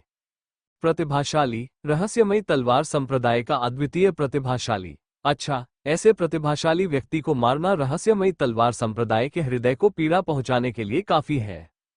उस हटे कट्टे आदमी ने अपने होंठ चाटे और उसकी आंखों में क्रूरता की झलक दिखाई दी। ची, डोंगई नामक व्यक्ति ने लगातार 10 से अधिक बार वार किया। तलवार की हल्की रोशनी ने लू मिंग के महत्वपूर्ण अंगों को झुलसा दिया। अग्नि नृत्य, भाले की एक चमक के साथ ज्वाला के फूल प्रकट हुए, जो सुंदर होने के साथ साथ खतरनाक भी थे। बैंग बैंग, एक के बाद एक कई तीव्र विस्फोट हुए और ज्वाला का गुबार बिखर गया। प्रतिद्वंद्वी की तलवार की रोशनी भी नष्ट हो गई। बिजली चमकना, बिना किसी झिझक के लू मिंग का लंबा भाला बिजली की तरह दूसरे पक्ष के गले की ओर बढ़ा। उसके प्रतिद्वंदी के हाथ में मौजूद तलवार घूमने लगी और तलवार की रोशनी से बनी बर्फ सफेद पूर्णिमा के चंद्रमा में तब्दील हो गई। लू मिंग ने अपना लंबा भाला आगे बढ़ाया, लेकिन वह एक जोरदार आवाज के साथ रुक गया। हंटर की 18 स्ट्राइक, डोंगई जनजाति के उस व्यक्ति ने लू मिंग पर फिर से हमला कर दिया। लू मिंग भी अपने भाले के साथ आगे बढ़ा। पलक झपकते ही दोनों ने एक दूसरे पर दर्जनों वार किए। धीरे धीरे लू मिंग को बढ़त मिल गई। लू मिंग में आग जैसी शक्ति थी। ज्वाला बंदूक तकनीक के जुड़ने से उसके हमले ज्वालामुखी विस्फोट की तरह थे। उसकी अत्यधिक सघन ऊर्जा के साथ वह बेहद हिंसक था। उसका प्रतिद्वंदी केवल चौथे दर्जे के ग्रैंडमास्टर स्तर के शुरुआती चरण में था और वह धीरे धीरे हार रहा था। भन भन, इसी क्षण बाघ के आकार के विशाल पत्थर से अचानक तेज रोशनी निकली। हा, पूर्वजों के खंडहर खुल गए हैं, एक बूढ़े आदमी ने हंसते हुए कहा। बाघ के आकार का पत्थर तेजी से चमक उठा और धीरे धीरे एक विशाल प्रकाश द्वार का रूप ले लिया, जो 10 मीटर ऊंचा और 3 मीटर चौड़ा था। उन सबको मार डालो, फिर हम खंडहरों की ओर चलेंगे। डोंगई संप्रदाय के वे बुजुर्ग, जो राक्षसी जानवरों का खून मल रहे थे, दहाड़े। उन्होंने शक्तिशाली आभाएं छोड़ी और रहस्यमयी तलवार संप्रदाय के शिष्यों पर टूट पड़े। उन 5 लोगों में से 2 वास्तव में 5वीं श्रेणी के महान मार्शल मास्टर थे, जबकि अन्य 3 चौथी श्रेणी के महान मार्शल मास्टर थे। जैसे ही वे युद्ध में शामिल हुए, रहस्यमयी तलवार संप्रदाय तुरंत ही नुकसान में आ गया। कुछ ही पलों में रहस्यमयी तलवार संप्रदाय के 5 से 6 शिष्य मारे गए। आगे बढ़ो, उस प्रकाश की ओर बढ़ो, लू मिंग अचानक चिल्ला उठा। चूंकि वो उन्हें हरा नहीं सका, इसलिए बेहतर यही होगा कि वो उन चीजों की ओर बढ़े जिन्हें दूसरा पक्ष महत्व देता है। शायद इससे स्थिति पलटने का मौका मिल जाए। ठीक है, हमला करो। रहस्यमयी तलवार संप्रदाय के शिष्य प्रकाश के द्वार की ओर बढ़ते हुए दहाड़ते रहे। धिक्कार है, उन्हें रोको। जैसा कि उम्मीद थी, डोंगई लोग घबरा गए थे। वे चिल्ला रहे थे और रहस्यमयी तलवार संप्रदाय के शिष्यों को रोकने की पूरी कोशिश कर रहे थे। लू मिंग ने भी अपने प्रतिद्वंद्वी को छोड़कर प्रकाश के दरवाजे की ओर दौड़ लगाए। डोंगई जनजाति का आदमी दहाड़ते हुए लू मिंग के पीछे भागा। मैं आपको विदा करता हूं। पूरी रफ्तार से आगे दौड़ रहा लू मिंग अचानक रुक गया और उसने डोंगई आदमी पर अपना भाला फेंक दिया। ये बेहद अचानक हुआ। दूसरे पक्ष ने पहले सोचा कि लू मिंग पूरी ताकत से प्रकाश द्वार की ओर दौड़ना चाहता है। उन्हें यह उम्मीद नहीं थी कि वो पलटकर हमला कर देगा। जल्दबाजी में उसने बचाव करने के प्रयास में अपनी तलवार से वार किया। विस्फोट करो, लू मिंग ने ठंडे स्वर में बुदबुदाया। अभी तो वह आगे बढ़ने का नाटक कर रहा था। असल में वह इस अवसर का लाभ उठाकर शक्ति संचय करना चाहता था। धमाका, भाले की नोक से तीव्र ऊर्जा का विस्फोट हुआ और वह दूसरे पक्ष की ओर तेजी से बढ़ी। जल्दबाजी में दूसरा पक्ष इसे रोकने में पूरी तरह असमर्थ रहा और पीछे की ओर उड़ गया, जिससे उसके मुंह से खून का एक बड़ा घूंट निकल गया। बिजली चमकना, वूश। लू मिंग ने बिजली की गति से पीछा करने की तकनीक का प्रयोग किया और हवा में कदम बढ़ाते हुए इसका इस्तेमाल करने पर उसकी गति और भी बढ़ गई। उसने डोंगई के गले को भेद दिया। निगल जाओ। लू मिंग ने अपनी रक्त नलिका को नियंत्रित किया और पलक झपकते ही उस अधेड़ उम्र के व्यक्ति के रक्त का सार ग्रहण कर लिया। दूसरा पक्ष एक चौथे दर्जे का महान मार्शल मास्टर था और उसके रक्त में मौजूद ऊर्जा अत्यंत समृद्ध थी। विस्फोट तकनीक के प्रयोग से खोई हुई उसकी वास्तविक ऊर्जा की भरपाई के लिए आत्मा भक्षण करने वाली रक्तरेखा द्वारा इसे लगातार परिष्कृत किया जा रहा था। लू मिंग रुका नहीं, वो प्रकाश के द्वार की ओर दौड़ा। उसी क्षण कई रहस्यमयी तलवार संप्रदाय के शिष्य पहले ही अंदर घुस चुके थे। उसे रोको। कुछ प्रथम और द्वितीय श्रेणी के ग्रैंडमास्टर स्तर के डोंगई विशेषज्ञ उसे रोकना चाहते थे, लेकिन लू मिंग ने अपने लंबे भाले को घुमाया और वे खून की उल्टी करते हुए हवा में उड़ गए। कुछ सांसें लेने के बाद लू मिंग प्रकाश के द्वार के करीब पहुंच गया था। लू मिंग, मुझे बचाओ। अचानक पीछे से मदद के लिए एक पुकार सुनाई दी। लू मिंग ने पीछे मुड़कर देखा। वो डू फैंग था। वो डोंगई जनजाति के कुछ सरदारों से घिरा हुआ था। बेहतर होगा कि आप इसे खुद ही हल कर लें। लू मिंग मुस्कुराया, मुड़ा और रोशनी वाले दरवाजे की ओर चल पड़ा। पीछे से डू फैंग की हताश दहाड़ सुनाई दी। प्रकाश के द्वार से अंदर कदम रखते ही उसे लगा मानो दुनिया उसके चारों ओर घूम रही हो। जब उसे होश आया तो उसने पाया कि वह एक पथरीली जमीन पर खड़ा है। उसके पीछे एक पत्थर की दीवार थी। उस पत्थर की दीवार पर एक और प्रकाश का द्वार था, बिल्कुल पहले वाले जैसा। हालांकि आसपास का वातावरण बदल चुका था। मारना। एक कृपाण जैसी किरण लू मिंग की ओर लक्षित की गई। लू मिंग ने अपने लंबे भाले को लहराकर उस किरण को रोक दिया। चारों ओर अभी भी लड़ाई की आवाजें गूंज रही थीं। रहस्यमय तलवार संप्रदाय के शिष्य तो अंदर घुस ही गए, लेकिन डोंगई जनजाति के गुरु भी उनके साथ आ गए। आगे बढ़ो, हम अपने सामने के जंगल में घुस जाएंगे। जब तक हम जंगल में प्रवेश कर लेते हैं, हमें उनसे डरने की कोई जरूरत नहीं है। रहस्यमयी तलवार संप्रदाय के चौथे दर्जे के एक महान मार्शल मास्टर शिष्य ने चिल्लाकर कहा। चलो चलते हैं, हम पीछे से मोर्चा संभाल लेंगे। चेन कुवान चिल्लाया। क्या आप लोग जाना चाहते हैं? आप सभी यहीं रुकिए। 5वीं श्रेणी के 2 महान मार्शल मास्टर ने पूरी ताकत से हमला किया। रहस्यमयी तलवार संप्रदाय के चौथे दर्जे के 5 महान मार्शल मास्टर युवक दूसरों के लिए समय खरीदने के लिए अपनी पूरी ताकत से प्रतिरोध करते रहे। यद्यपि चारों मठों के बीच प्रतिस्पर्धा आमतौर पर तीव्र होती थी और उनका आपस में लड़ना सामान्य बात थी, फिर भी वे रहस्यमयी तलवार संप्रदाय के शिष्य थे। जीवन और मृत्यु के इस निर्णायक क्षण में वे भलीभांति जानते थे कि केवल एक साथ मिलकर ही वे जीवित रह सकते हैं। यदि वे अकेले लड़ते तो उनकी मृत्यु निश्चित थी। Boom boom boom. लू मिन के शरीर में ऊर्जा का प्रवाह बढ़ रहा था। चौथे दर्जे के महान मार्शल मास्टर के रक्त का सार लगातार परिष्कृत हो रहा था, जो उग्र ऊर्जा में परिवर्तित होकर लू मिन के शरीर में प्रवेश कर रहा था और लगातार ऊर्जा में परिवर्तित हो रहा था। विस्फोट करते समय लू मिंग ने जो आवश्यक ऊर्जा खर्च की थी, वो कुछ ही सांसों में पुनः प्राप्त हो गई। शेष विशाल ऊर्जा लू मिंग को अगले स्तर तक पहुंचने में मदद कर रही थी। लू मिंग ने अगले स्तर में प्रवेश करने की कोशिश करते हुए संघर्ष किया। टकराना। पूर्वी बंजर भूमि का एक द्वितीय श्रेणी का ग्रैंडमास्टर लू मिंग से इतना चौंक गया कि उसने खून की उल्टी कर दी और लगभग फट पड़ा। उसी समय लू मिंग का शरीर कांप उठा और उसकी साधना प्रथम श्रेणी के महान गुरु स्तर के मध्य तक पहुंच गई। चौथे दर्जे के महान मार्शल मास्टर का रक्तसार बहुत गाढ़ा था। ये कम से कम 70 से 80 प्रथम श्रेणी के महान मार्शल मास्टर्स के रक्तसार के बराबर था। लू मिंग की साधना अभी भी तेजी से बढ़ रही थी। धमाका धमाका। लू मिंग ने अपना लंबा भाला लहराया और उसका मुकाबला कोई नहीं कर सका। वह चेन कुवान और अन्य लोगों की ओर दौड़ा। छोटे कमीने, मैं तुझे जान से मार डालूंगा। डोंगई जनजाति के एक बुजुर्ग ने लू मिंग पर हमला कर दिया। वो चौथे दर्जे के ग्रैंडमास्टर भी थे। धमाका। हालांकि लू मिंग के साथ हाथापाई के बाद उसे पीछे हटने के लिए मजबूर होना पड़ा। इतना मजबूत, डोंगई बुजुर्ग को गहरा सदमा लगा। विस्फोट करो। चूंकि उसके शरीर में प्रचुर मात्रा में आवश्यक ऊर्जा ची थी, इसलिए लू मिंग को इसे बर्बाद करने का कोई डर नहीं था। उसने एक और विस्फोट किया। उनकी साधना में आए अभूतपूर्व विकास के कारण ये प्रहार और भी अधिक शक्तिशाली हो गया। बुजुर्ग का एक हाथ उड़ गया और वे लगभग मर ही गए थे।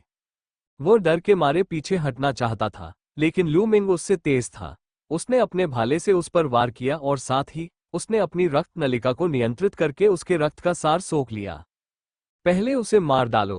पूर्वी बंजर भूमि से आए 5वीं श्रेणी के एक वरिष्ठ ग्रैंडमास्टर आश्चर्यचकित और क्रोधित हो गए। वे लू मिंग की ओर दौड़े। हालांकि लू मिंग ने अपनी हवाई चाल का इस्तेमाल किया और उसकी परवाह नहीं की। पलक झपकते ही वो चेन कुवान और बाकी लोगों के पास पहुंच गया। भूस्खलन। लू मिंग हवा में ऊंची छलांग लगाकर दूसरे 5वीं श्रेणी के ग्रैंडमास्टर पर अपना भाला दे मारा। धमाका। एक भयानक विस्फोट हुआ। लू मिंग के शरीर पर चोट लगी और वह पीछे की ओर जा गिरा। चल दर। लू मिंग द्वारा अवरुद्ध किए जाने के बाद चेन कुवान और बाकी लोग अंततः खुद को मुक्त करने में कामयाब रहे और सामने के जंगल की ओर बेतहाशा भागने लगे। लू मिंग भी लड़ाई में ज्यादा देर नहीं रोका। वो जंगल की ओर दौड़ पड़ा। पीछा करो, पीछा करो। डोंगई जनजाति के लोग दहाड़ उठे।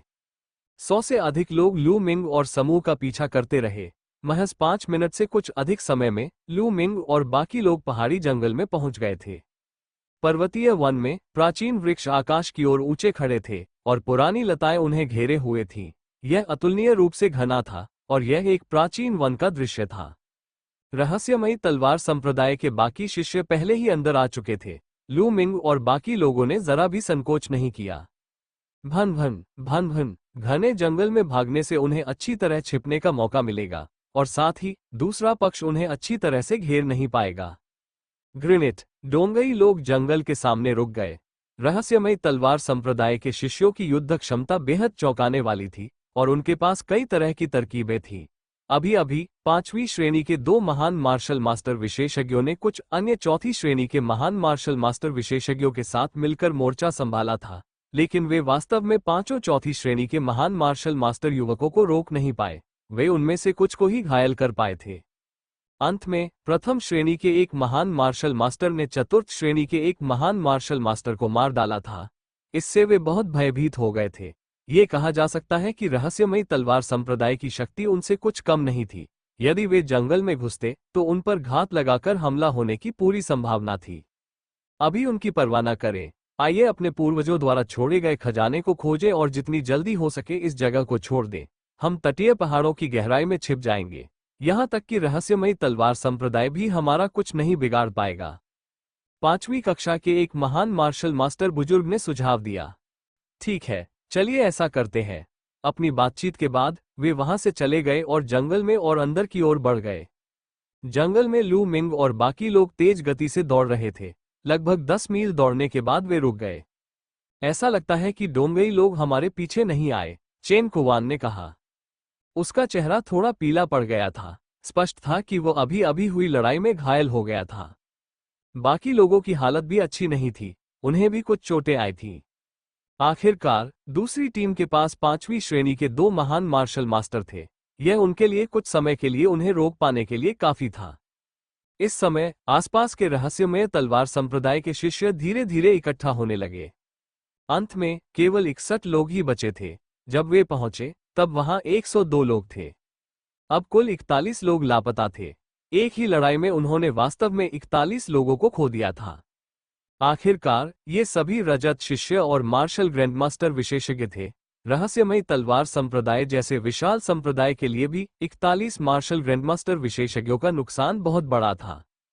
सबके चेहरे असामान्य रूप से गंभीर थे। किसी ने एक शब्द भी नहीं कहा।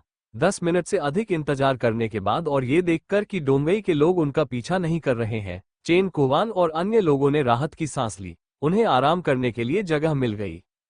लू मिंग भी एक विशाल वृक्ष पर चढ़ गया और उसने असली युद्ध ड्रैगन तकनीक का अभ्यास किया। उसने अभी अभी ग्रहण किए गए रक्त के सार को शुद्ध करने में अपना पूरा प्रयास लगा दिया। उसने लगातार 2 चौथे दर्जे के महान मार्शल आर्टिस्टों का रक्त सार ग्रहण कर लिया था। इन 2 चौथे दर्जे के महान मार्शल आर्टिस्टों का रक्त सार ऊर्जा से भरपूर था, जो 150 पहले दर्जे के महान मार्शल आर्टिस्टों के रक्त सार के बराबर था। इतनी अधिक मात्रा में रक्त का सार ऐसी चीज नहीं थी जिसे थोड़े समय में शुद्ध किया जा सके। आत्मा को भस्म करने वाली रक्तरेखा मानो सांस ले रही थी। हर बार सांस लेने पर लू मिन के शरीर में भारी मात्रा में ऊर्जा का प्रवाह होता था। लू मिन की साधना का स्तर तेजी से बढ़ रहा था। प्रथम श्रेणी के महान मार्शल मास्टर के मध्य चरण का शिखर, प्रथम श्रेणी के महान मार्शल मास्टर के अंतिम चरण का शिखर। 2 घंटे बाद लू मिंग ने रक्त के सभी सार को परिष्कृत कर उसे अपनी आवश्यक ऊर्जा में परिवर्तित कर दिया था। लू मिंग की साधना प्रथम श्रेणी के महान मार्शल मास्टर के शिखर पर पहुंच चुकी थी। इससे लू मिंग के चेहरे पर कड़वी मुस्कान आ गई। यह 150 प्रथम श्रेणी के महान मार्शल मास्टर्स के रक्त सार के बराबर था। दूसरे शब्दों में, उसके समान स्तर के 150 रक्त सार से वह एक स्तर ऊपर नहीं जा सकता था, बल्कि केवल प्रथम श्रेणी के महान मार्शल मास्टर के शिखर तक ही पहुंच सकता था। वास्तविक युद्ध ड्रैगन तकनीक के तीसरे चरण में साधना स्तर बढ़ाने के लिए बहुत अधिक ऊर्जा की आवश्यकता होती है। यह एक सामान्य व्यक्ति की तुलना में दर्जनों गुना अधिक है। उसे वास्तव में यह नहीं पता था कि चौथे, 5वें, 8वें और 9वें स्तर तक साधना करने के बाद उसकी साधना का स्तर बढ़ाने के लिए कितनी ऊर्जा की आवश्यकता होगी। ये सोचकर लू मिंग केवल कड़वी मुस्कान ही दे सका। उसने अपना सिर हिलाया और इन विचारों को एक तरफ रख दिया। अब इतना सोचना व्यर्थ था। लू मिंग रुका और बड़े पेड़ से नीचे कूद गया। जूनियर ब्रदर लू मिंग। चेन कुवान ने लू मिंग को देखते ही उसे आवाज दी। उसका रंग रूप पहले से बेहतर हो गया था। यह स्पष्ट था कि इलाज के बाद उसकी हालत में काफी सुधार हो गया था। उनके बगल में अन्य 3 प्रांगणों से आए चौथे दर्जे के महान मार्शल मास्टर विशेषज्ञ मौजूद थे। उनमें से कुछ लोग एक साथ जमा हुए और ऐसा लग रहा था कि वे किसी बात पर चर्चा कर रहे हैं। लू मिंग चलकर वहां पहुंचा। ये जगह क्या है? मैंने डोंगई लोगों को अपने पूर्वजों के अवशेष के बारे में चिल्लाते हुए सुना। ओनिक्स टोरिटोइस हॉल के चौथे दर्जे के महान मार्शल मास्टर सन रुओ ने भौहें चढ़ाते हुए कहा। मैंने इसके बारे में एक प्राचीन पुस्तक में पढ़ा है। उसमें लिखा है कि कम से कम 10,000 साल पहले जलते सूरज के साम्राज्य पर डोंगई जनजाति का शासन था। चेन कुवान ने कुछ देर सोचने के बाद कहा, क्या जलते सूरज के साम्राज्य पर कभी डोंगई जनजाति का शासन था? बाकी सब लोग हैरान रह गए। डोंगई जनजाति समुद्र तट के किनारे पहाड़ों में रहने वाली एक छोटी जनजाति थी। उनकी आबादी मात्र कुछ मिलियन थी। वे जलते सूरज के साम्राज्य के विशाल क्षेत्र पर शासन कैसे कर सकते थे? चेन कुवान ने कुछ देर सोचा। प्राचीन अभिलेखों में यही लिखा है। कहा जाता है कि डोंगई जनजाति उस समय बहुत शक्तिशाली थी। उन्होंने न केवल जलते सूरज साम्राज्य पर, बल्कि आसपास के कई अन्य साम्राज्यों पर भी शासन किया था। वे अत्यंत शक्तिशाली थे।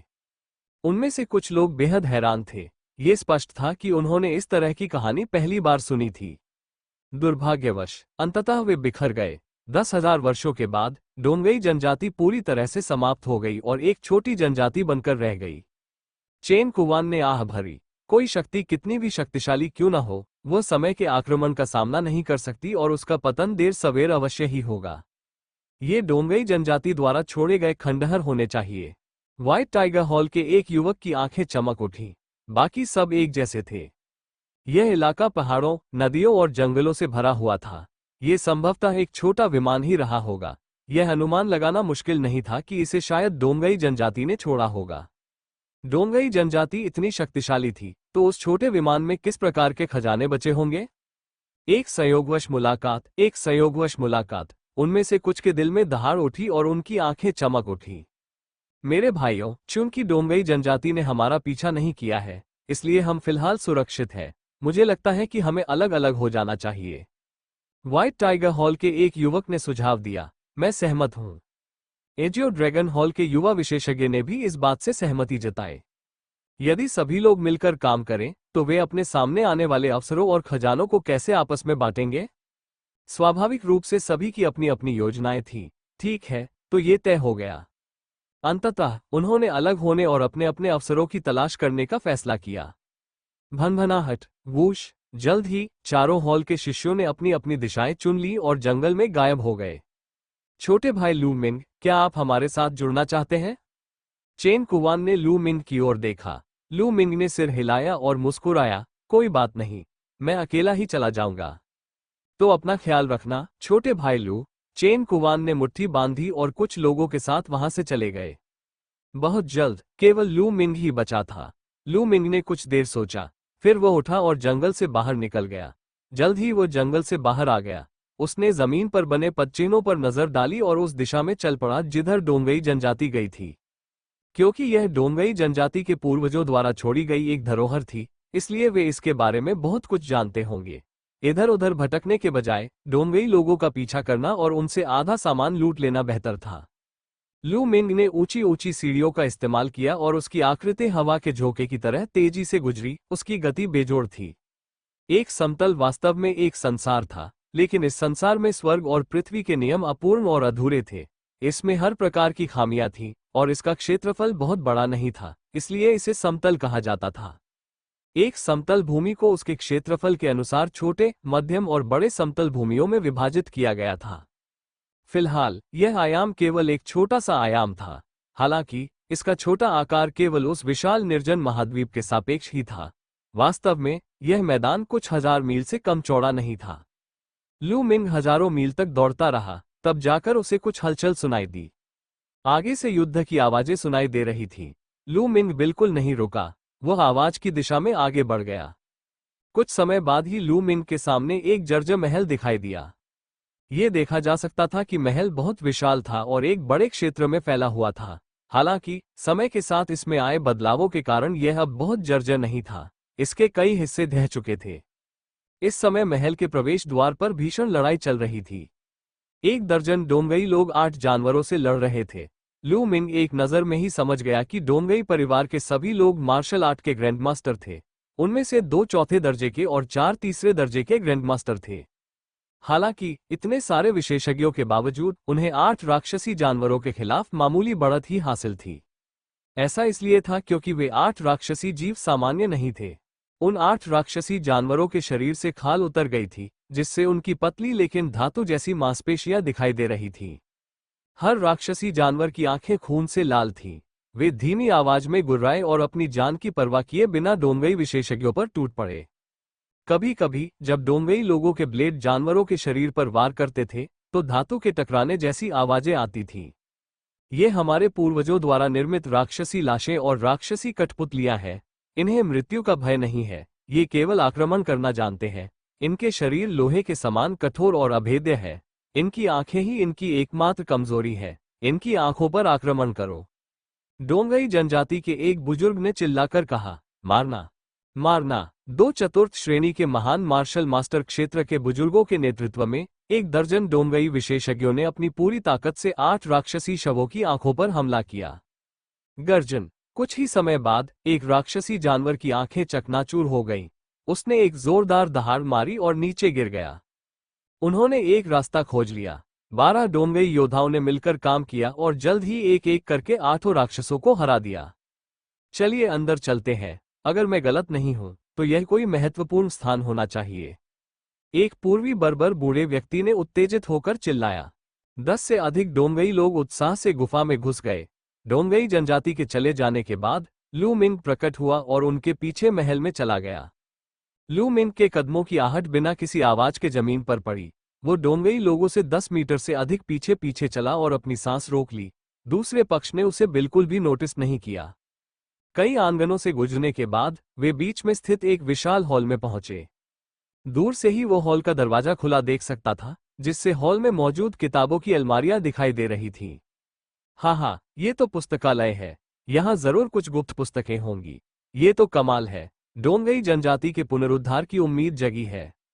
एक पूर्वी बर्बर बूढ़े व्यक्ति ने उत्तेजित होकर चिल्लाया। पूर्वी बंजर भूमि के 1 दर्जन से अधिक लोग बेहद उत्साहित थे। गरज गरज, 2 गर्जनाओं के साथ 2 विशालकाय राक्षसी जानवर हॉल से बाहर निकल आए। वे बिजली की तरह तेज थे और उनमें जानलेवा आभा व्याप्त थी। 2 चीखें गूंज उठी जब 2 डोंगई पुरुषों को 2 दरिंदों ने फाड़ डाला। खून और आंतरिक अंग चारों ओर बिखर गए। यह एक और राक्षसी लाश और राक्षसी कठपुतली है, सावधान रहें। भयंकर दहाड़ के साथ चौथे दर्जे के 2 महान मार्शल मास्टर बुजुर्ग उन 2 राक्षसी जानवरों की ओर झपटे। ये दोनों राक्षसी जानवर भी बाल रहित थे, लेकिन उनकी मांसपेशियां इतनी मजबूत थी मानो उन्हें सोने और लोहे से ढाला गया हो। दुष्ट प्राणी, मर जा। दोनों बूढ़े दहाड़ते हुए अपनी तलवारों से उन 2 राक्षसी जानवरों की आंखों पर वार करने लगे। हालांकि ये दोनों राक्षसी लाशें और राक्षसी कठपुतलियां स्पष्ट रूप से पिछली दोनों से अधिक शक्तिशाली थीं। उन्होंने अपने पंजे फैलाए और दोनों पुरुषों की तलवारों को रोक दिया। राक्षसी लाश और कठपुतली लगातार दहाड़ रहे थे। उनके शरीरों में व्याप्त दुष्ट ऊर्जा अत्यंत प्रबल थी। उन्हें मृत्यु का जरा भी भय नहीं था। वे डोंगई लोगों की ओर दौड़ पड़े। बैंग बैंग, उस राक्षसी दानव ने प्रथम और द्वितीय श्रेणी के कई ग्रैंडमास्टर योद्धाओं को हवा में उछाल दिया। केवल तृतीय श्रेणी से ऊपर के ग्रैंडमास्टर योद्धा ही उससे सीधे मुकाबला कर सकते थे। एक क्षण के लिए डोंगई लोग 2 राक्षसी जानवरों के साथ भयंकर युद्ध में उलझ गए थे। इसी क्षण एक आकृति चुपचाप हवा के झोंके की तरह भीड़ के बीच से गुजरी और हॉल में प्रवेश कर गई। कौन है? धिक्कार है। यहीं रुक जाओ। एक चौथे दर्जे के महान मार्शल मास्टर बुजुर्ग ने दहाड़ लगाई और एक तेज धारदार तलवार उस आकृति की ओर झपटी। ये शख्सियत बेशक लू मिंग थे। बेशक वो ऐसे अवसर को हाथ से जाने नहीं देगा। क्लैंग, लंबा भाला तेजी से आगे बढ़ा और बूढ़े आदमी की तलवार को रोक दिया। लू मिंग ने उस शक्ति का उपयोग करते हुए और भी तेज गति से हॉल में प्रवेश किया। आप लोग खूब मजे करो, मैं पहले जा रहा हूं। लू मिंग जोर से हंसा और हॉल में कूद पड़ा। डोंगई जनजाति के लोग क्रोध से दहाड़ उठे। तुम लोग अंदर घुसकर उस छोटे बदमाश को मार डालो। हम उन 2 शैतानी लाशों और शैतानी कठपुतलियों को रोकेंगे। चौथे दर्जे के 2 महान मार्शल मास्टर बुजुर्गों ने दहाड़ लगाई और 2 राक्षसी शवों को रोकने के लिए अपनी रक्त शक्ति का प्रयोग किया। बाकी लोगों ने इस मौके का फायदा उठाकर हॉल में धावा बोल दिया। छोटे कमीने, नरक में जाओ। एक तीसरे दर्जे के महान मार्शल मास्टर ने जोर से दहाड़ा। उसकी हत्या की मंशा ज्वार की तरह उमड़ पड़ी और उसकी तलवार चमकते हुए लू मिंग की ओर बढ़ी। वूश! हालांकि उसका स्वागत बिजली की तरह तेज भाले जैसी चमक ने किया। चारों ओर खून फैल गया। लू मिंग के भाले ने उस बलवान व्यक्ति के हृदय को भेद दिया था। लू मिंग आसानी से तीसरे दर्जे के ग्रैंडमास्टर को मार सकता था। उसके बाद उसने अपने लंबे भाले को क्षैतिज रूप से घुमाया और द्वितीय श्रेणी के 2 महान मार्शल मास्टर भी हवा में उड़ गए। वे अब सांस नहीं ले रहे थे। पलक झपकते ही उसने 3 महान विशेषज्ञों की हत्या कर दी थी। पीछे हटना! बाकी लोग भय से पीले पड़ गए और जल्दी से पीछे हट गए। चलो इन दोनों शैतानी दरिंदों को एक साथ मार डालते हैं और फिर उस छोटे बदमाश को भी मार डालते हैं। वो बच नहीं पाएगा। चौथी श्रेणी के एक महान मार्शल मास्टर बुजुर्ग ने चिल्लाकर कहा। डोंगई लोग अपनी पूरी ताकत से उन दोनों दरिंदों से लड़ रहे थे। हॉल में लू मिंग की आंखें चमक रही थीं क्योंकि वह अपने आसपास के वातावरण का जायजा ले रहा था। हॉल में 1 दर्जन से अधिक किताबों की अलमारियां थीं। लू मिंग ने उन पर एक नज़र डाली और निराश हो गया। अधिकांश किताबों की अलमारियां खाली थीं। भला वहां कोई गुप्त नियमावली कैसे हो सकती थी? संभवतः उसे डोंगई जनजाति द्वारा अगवा कर लिया गया था। अरे, वहां एक डिब्बा है। लू मिंग ने हॉल के एक साधारण से कोने में एक काला बक्सा देखा। लू मिंग की आंखें चमक उठी और वो जल्दी से वहां पहुंच गया। यह अज्ञात था कि डिब्बा किस धातु का बना था। वह काला और जंग लगा हुआ था। लू मिंग ने अपनी आवश्यक ऊर्जा का प्रयोग किया और डिब्बा खोला। तुरंत ही लू मिंग के सामने किताबों के ढेर लग गए। वहां दर्जनों किताबें थीं। लू मिंग की आंखें चमक उठी और उसने झटपट एक किताब उठा ली। ये गुप्त नियमावली साधारण कागज की नहीं, बल्कि एक अज्ञात, अत्यंत मजबूत पदार्थ की बनी थी। इतने वर्षों बाद भी ये उत्तम स्थिति में थी। उसने उसे खोला और देखा कि यह तलवार चलाने की एक तकनीक थी। बाघ की दहाड़ वाली तलवार तकनीक, पीले ग्रेड की उच्च श्रेणी की मार्शल आर्ट तकनीक। इससे अंदर लिखे शब्द प्रकट हो गए, ये तो केवल पीले ग्रेड की उच्च स्तरीय मार्शल आर्ट तकनीक है। लू मिंग थोड़ा निराश हुआ। फिर उसने अन्य गुप्त नियमावली पर नजर डाली। इनमें से अधिकांश गुप्त नियमावली पीले स्तर की मार्शल कला की थीं। कुल मिलाकर 32 पुस्तकें थीं। इनमें 20 निम्न स्तरीय पीली श्रेणी की मार्शल आर्ट तकनीकें और 10 उच्च स्तरीय पीली श्रेणी की मार्शल आर्ट तकनीकें शामिल थीं। वहां केवल 2 निम्न स्तरीय मार्शल आर्ट तकनीकें थीं और वे सभी तलवारबाजी की तकनीकें थीं। लू मिंग उनका बिल्कुल भी उपयोग नहीं कर सकता था। लू मिंग को बहुत निराशा हुई। इसमें कोई हैरानी की बात नहीं कि उन्हें एक बक्से में भरकर इस कोने में रख दिया गया था। उन्हें कहीं ले जाया नहीं गया, उन्हें कचरे की तरह यहीं फेंक दिया गया था। लू मिंग ने कड़वी मुस्कान के साथ सिर हिलाया। क्या मैं बहुत लालची हो रहा हूं? हालांकि ये गुप्त नियमावली निम्न स्तर की है, फिर भी इन्हें कम से कम करोड़ों चांदी के सिक्कों में बेचा जा सकता है। फिर से सोचने पर लू मिंग की आंखों में एक जलती हुई रोशनी चमक उठी। यदि इन मैनुअलों को कंट्रीब्यूशन हॉल में कंट्रीब्यूशन पॉइंट्स के बदले बेचा जाता, तो इनकी कीमत कम से कम कुछ लाख कंट्रीब्यूशन पॉइंट्स होती। यह अपने आप में एक बहुत बड़ी उपलब्धि होती। एक ही विचार के साथ लू मिंग ने इन सभी गुप्त नियमावली को सर्वोच्च मंदिर में रख दिया। छोटे बदमाश, गुप्त नियमावली सौंप दो वरना मर जा। इस समय डोंगई के लोगों ने आखिरकार दोनों राक्षसी शवों को खत्म कर दिया और हॉल में घुस गए। जब उन्होंने खाली किताबों की अलमारी देखी तो उनकी आंखें लाल हो गईं और उन्होंने बड़े उत्साह से लू मिंग की ओर देखा। किताबों की अलमारी खाली थी। लू मिंग ने ही उन्हें लिया होगा। लू मिंग को स्पष्टीकरण देने की कोई जरूरत नहीं लगी। उसने व्यंग्य करते हुए कहा, मैं अभी तुमसे लड़ना नहीं चाहता था।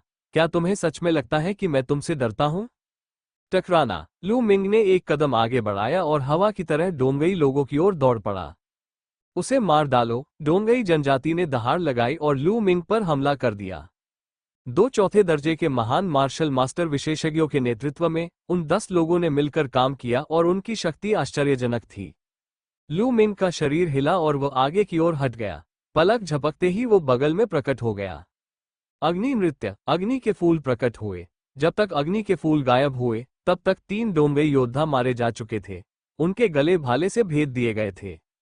आह, मार डालो। चौथे दर्जे के 2 महान मार्शल मास्टर बुजुर्गों की दहाड़ से आकाश कांप उठा।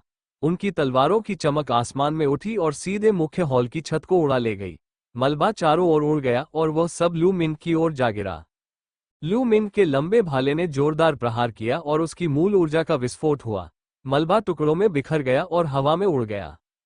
हालांकि दोनों बूढ़े व्यक्ति नहीं रुके और लू मिंग पर लगातार वार करते रहे। लू मिंग ने लंबे भाले को बीच में पकड़ा और अपने सामने बचाव किया। क्लैंग। दोनों बुजुर्गों की तलवारों ने लू मिंग के भाले पर प्रहार किया और एक चौंकाने वाला कंपन उत्पन्न हुआ। लू मिंग के चेहरे के भाव एकदम बदल गए। उसका शरीर कांपने लगा और वह लड़खड़ाकर पीछे गिर गया। वो बच नहीं पाएगा, उसे मार डालो। लू मिंग को पीछे हटने पर मजबूर देखकर दोनों बुजुर्ग अत्यंत प्रसन्न हुए। उन्होंने और भी अधिक जोश के साथ लू मिंग पर हमला कर दिया। डोंगई जनजाति के शेष 5 लोग भी उग्र गर्जना करते हुए लू मिंग की ओर दौड़े। एक पल के लिए लू मिंग चारों ओर से दुश्मनों से घिर गया। वो पूरी तरह से कमजोर और बेहद कमजोर स्थिति में लग रहा था। वो पीछे हटता रहा। कुछ ही देर में वे निकास द्वार के पास एक कोने में चले गए। उसे मार डालो। यहाँ के सारे ग्रंथ हमारे होंगे। डोंगई जनजाति फिर से उठेगी। चौथी श्रेणी के एक महान मार्शल मास्टर बुजुर्ग ने उत्साह से चिल्लाया। डोंगई के अन्य लोग भी उत्साहित थे। ठीक उसी क्षण उसके सिर के ऊपर दरवाजे की बीम से अचानक एक तीखी और चुभने वाली आवाज आई। तलवार की रोशनी तेजी से लू मिंग की पीठ की ओर बढ़ रही थी। तलवार की रोशनी तेज, सटीक, क्रूर और बेहद शक्तिशाली थी। उनके गुरु चौथे दर्जे के महान मार्शल मास्टर और व्हाइट टाइगर हॉल के एक प्रतिभाशाली व्यक्ति थे। जी हाँ, छुपकर हमला करने वाला व्यक्ति व्हाइट टाइगर हॉल के दो चौथे दर्जे के महान मार्शल मास्टर विशेषज्ञों में से एक था। यह अज्ञात है कि वो दरवाजे की बीम पर कब छिपा था। लू मिंग, तुम नरक में जाओ, मुझे दोष मत दो। दुआनमू परिवार को नाराज करने के लिए तुम खुद ही जिम्मेदार हो। अगर मैं तुम्हें मार डालूंगा तो दुआनमू परिवार मुझे और भी महत्वपूर्ण पद पर बिठा देगा। व्हाइट टाइगर हॉल के युवा विशेषज्ञ की आंखों में एक ठंडी और क्रूर चमक दिखाई दी। ऐसा लग रहा था मानो वो लू मिंग को अपने हाथों मरते हुए देख रहा हो। द व्हाइट टाइगर हॉल में दुआनमू परिवार का पूर्ण वर्चस्व था। द व्हाइट टाइगर हॉल में शामिल होने वाले अधिकांश शिष्य दुआनमू परिवार में ही शामिल होना चुनते थे। केवल दुआनमू परिवार में शामिल होकर ही वे बेहतर साधना संसाधन प्राप्त कर सकते थे। बेशक लिंग कोंग जैसा सनकी व्यक्ति को मजबूत समर्थन प्राप्त था। हालांकि उसी क्षण उसने अचानक लू मिंग के होठों के कोने पर एक मुस्कान देखी। वो मुस्कान ऐसी थी मानो वो अपनी योजना में सफल हो गया हो। जैसा कि उम्मीद थी, उन्होंने अपना कदम उठा लिया है। अच्छा ही हुआ, हम इसे मिलकर सुलझा लेंगे। लू मिंग के होठों पर एक ठंडी मुस्कान फैल गई और उसकी आंखों में हत्या का इरादा झलक रहा था। उन्होंने डोंगई जनजाति के साथ युद्ध में अपनी पूरी शक्ति का प्रयोग नहीं किया था। अन्यथा प्रथम श्रेणी के महान मार्शल मास्टर स्तर पर उनकी साधना के शिखर पर होने के कारण उन्हें दो चतुर्थ श्रेणी के महान मार्शल मास्टर्स और 5 तृतीय और द्वितीय श्रेणी के महान मार्शल मास्टर्स द्वारा ऐसी कठिन परिस्थिति में धकेलने की आवश्यकता नहीं होती। अभी जो कुछ भी हुआ वो सब एक नाटक था। दरअसल व्हाइट टाइगर हॉल का वो युवक डोंगई जनजाति के पीछे पीछे अंदर आ गया था। लू मिंग ने उसके अंदर आते ही उसे देख लिया था। हालांकि उसने कुछ नहीं कहा क्योंकि वह उस युवक के मन में हत्या का इरादा महसूस कर सकता था। इसलिए उसने खुद को नुकसान में होने का नाटक किया और प्रतिद्वंद्वी को बाहर निकालने के लिए खुद को उसके पास भेज दिया। व्हाइट टाइगर हॉल का वो युवक आखिरकार उसके जाल में फंस गया। उसे लगा कि उसे एक अच्छा मौका मिल गया है, इसलिए उसने लू मिंग को जान से मारने की मंशा से निर्णायक हमला कर दिया। हालांकि ये सब लू मिंग की अपेक्षाओं के अनुरूप था। धमाका! उसी क्षण लू मिंग की रक्त नाड़ी में विस्फोट हुआ और उसकी आभा में तेजी से वृद्धि हुई। उसी समय उसके शरीर में मौजूद वास्तविक ची ऊर्जा फूट पड़ी। लैन यू, लू मिंग ने व्हाइट टाइगर हॉल के उस युवक की ओर देखा तक नहीं। उसने भाले का सिरा पकड़ा और उसे बाहर की ओर घुमा दिया। भन भन, भाला भयानक शक्ति से डोंगई जनजाति के लोगों की तलवारों पर से गुजरा।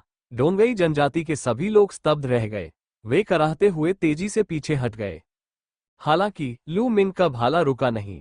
वो व्हाइट टाइगर हॉल के उस युवक की ओर लगातार बढ़ता रहा। मैं क्यों करूंगा? व्हाइट टाइगर हॉल के उस युवक ने अपनी आंखें सिकोड़ ली। अभी अभी उसने पूरी ताकत से लू मिंग पर हमला किया था। अब पीछे हटना उसके लिए बहुत देर हो चुकी थी। वो केवल दांत पीसकर अपनी पूरी शक्ति का इस्तेमाल कर सकता था। उसके हाथ में मौजूद लंबी तलवार से एक शक्तिशाली तलवार की आभा निकली और उसने लू मिंग पर हमला कर दिया। धमाका! हालांकि लू मिंग का लंबा भाला किसी सूखी शाखा को तोड़ने जितना आसान था। इसने उसके प्रतिद्वंदी की तलवार की शक्ति को नष्ट कर दिया।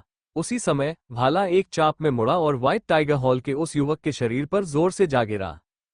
कच्चा! व्हाइट टाइगर हॉल के उस युवक की चीख सुनकर हड्डियों के टूटने की आवाज सुनाई दी। उसका शरीर हवा में उछल गया और उसने मुंह भरकर खून उगल दिया।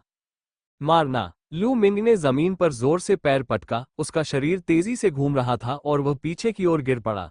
उसके हाथ में मौजूद लंबा भाला भी तेजी से घूम रहा था और उसने व्हाइट टाइगर हॉल के उस युवक पर वार किया। छोटे भाई लू मिंग, ऐसा मत करो। व्हाइट टाइगर हॉल का युवक सदमे में था और हवा में चीख उठा। हालांकि भाला रुका नहीं। छी! भाला व्हाइट टाइगर हॉल के युवक के दिल को भेदते हुए निकल गया और वो हवा में ऊपर उठ गया। लू मिंग, तुम तो बड़े निर्दयी हो। व्हाइट टाइगर हॉल के उस युवक ने घृणा भरी निगाहों से उसे घूरा। अगर तुम मुझे मारना नहीं चाहते थे तो मैं तुम्हें एक ही गोली में नहीं मारता। इसे ही तो मुसीबत मोल लेना कहते हैं। लू मिंग ने उदासीनता से कहा। यदि दूसरा पक्ष उसे जान से मारने पर तुला न होता तो लू मिंग उसे 2 ही चालों में नहीं मार पाता। आखिरकार दूसरा पक्ष व्हाइट टाइगर हॉल का एक बेहद प्रतिभाशाली व्यक्ति था। उसकी युद्ध क्षमता कमजोर नहीं थी। व्हाइट टाइगर हॉल के उस युवक ने अनिच्छा का भाव प्रकट किया और उसकी जीवन शक्ति धीरे धीरे क्षीण होती चली गई। अच्छा नहीं, वो अभी अपनी ताकत छिपा रहा था। पीछे हटो! डोंगई के लोग भयभीत हो गए। एक बूढ़े व्यक्ति ने चिल्लाया। उसने स्पष्ट रूप से देख लिया था कि छुपकर हमला करने वाला व्यक्ति निश्चित रूप से चौथे दर्जे का महान मार्शल मास्टर था। हालांकि लू मिंग ने उसे पल भर में मार डाला। लू मिंग की ताकत बहुत ही भयानक थी। अब जाने में बहुत देर हो चुकी है। लू मिंग ने अपने रक्त पर नियंत्रण किया और व्हाइट टाइगर हॉल के उस युवक के रक्त का सार ग्रहण कर लिया। फिर पलक झपकते ही वो डोंगई जनजाति की ओर दौड़ पड़ा। तुम लोग जल्दी जाओ, मैं उसे रोक दूंगा। पूर्वी बर्बर जनजाति के एक बुजुर्ग ने दहाड़ लगाई और लू मिंग पर हमला करने के लिए मुड़ गए। विस्फोट करो। लू मिंग ने बिना किसी झिझक के अपना सबसे शक्तिशाली दांव खेला। इस समय उसकी वंश परंपरा विस्फोट के कगार पर थी। इस चाल की शक्ति अत्यंत भयावह थी। डोंगई के बूढ़े व्यक्ति को चीखने का भी समय नहीं मिला, इससे पहले ही उसके शरीर का आधा हिस्सा उड़ गया। हु इस समय लू मिंग के शरीर पर मौजूद आभा तेजी से कम हो गई। वंश में विस्फोट का समय समाप्त हो चुका था। पूर्वी बंजर भूमि के बाकी लोग और भी ज्यादा भयभीत हो गए और अपनी जान बचाने के लिए भागने लगे। लू मिंग रुक गया और उसने पीछा नहीं किया। वंश के विस्फोट का समय बीत चुका था और उनकी युद्ध शक्ति कमजोर हो चुकी थी। उनका पीछा करने पर भी वे उन सभी को मार नहीं पाते। बेहतर यही था कि इस बात को भूल जाएं। लू मिंग ने तुरंत युद्ध में मारे गए पूर्वी बर्बरों के सभी रक्तसार को ग्रहण कर लिया। इतना ही नहीं, उसने 5 भंडारण अंगूठियां भी प्राप्त कर ली। एक मार्शल ग्रैंडमास्टर होने के नाते उनके पास स्टोरेज रिंग होना सामान्य बात थी। ये कहा जा सकता है कि भंडारण अंगूठी मार्शल ग्रैंडमास्टर का मानक थी। अगर किसी मार्शल ग्रैंडमास्टर के पास भंडारण अंगूठी भी न हो तो वो बहुत दयनीय स्थिति में होगा। उसे रखने के बाद लू मिंग उठा और हॉल से बाहर निकल गया। कुछ ही देर में वह हॉल के एक छोटे से कमरे में प्रकट हुआ। एक विचार के साथ लू मिंग ने सर्वोच्च मंदिर में प्रवेश किया और रक्तसार को परिष्कृत करने की तैयारी की। हालांकि उसी क्षण लू मिंग के चेहरे के भाव बदल गए। उन्हें एहसास हुआ कि मंत्रोच्चार बंद हो गया था। सर्वोच्च मंदिर की गहराई में एक विचित्र मंत्रोच्चार की ध्वनि गूंज रही थी। इस मंत्रोच्चार की ध्वनि के बीच लू मिंग का मन अत्यंत शांत था। उसने मार्शल आर्ट की तकनीकों को समझा और तेजी से प्रगति की। लेकिन अब वो गायब हो चुका था। जब से लू मिंग ने सर्वोच्च मंदिर प्राप्त किया था, तब से 1 वर्ष से अधिक समय तक मंत्रोच्चार उनके साथ रहा था। लू मिंग के सत्ता में तेजी से उदय में मंत्रोच्चार ने बहुत बड़ी भूमिका निभाई। हालांकि लू मिंग को यह नहीं पता था कि यह मंत्रोच्चार कैसे शुरू हुआ, लेकिन वह इसकी आदत डाल चुका था। जब तक उसे मार्शल आर्ट की तकनीकें समझ आती, वह सर्वोच्च मंदिर में प्रवेश करता और मंत्रोच्चार के माध्यम से मार्शल आर्ट की तकनीकें सीख लेता। ये कब गायब हुआ? लू मिंग ने भौहें चढ़ाईं। क्या ऐसा इसलिए है क्योंकि मैंने महान मार्शल मास्टर के स्तर को पार कर लिया है? लू मिंग मन ही मन सोचने लगा। वैसे लू मिंग ने मार्शल ग्रैंडमास्टर स्तर में प्रवेश करने के बाद से सर्वोच्च मंदिर में प्रवेश नहीं किया था। इस सफलता के बाद लू मिंग ने डोंगई जनजाति का सफाया करने का मिशन अपने हाथ में लिया। वो रात भर तेजी से आगे बढ़ा और डोंगक्यू शहर पहुंच गया। डोंगक्यू शहर पहुंचने के बाद शुरुआती कुछ दिनों तक वो सैन्य शिविर में ही रहा। वहां इतनी भीड़ थी कि लू मिंग ने स्वाभाविक रूप से सर्वोच्च मंदिर में प्रवेश नहीं किया। उसके बाद डोंगई जनजाति ने शहर पर हमला कर दिया। फिर डोंगई जनजाति का पीछा करने के लिए वो इस क्षेत्र में आया। इस पूरी प्रक्रिया के दौरान लू मिंग एक बार भी सर्वोच्च मंदिर में प्रवेश नहीं किया। अब जब उसने इस बारे में सोचा तो उसे लगा कि इसकी बहुत संभावना यही थी कि वह महान मार्शल मास्टर के स्तर तक पहुंच चुका था।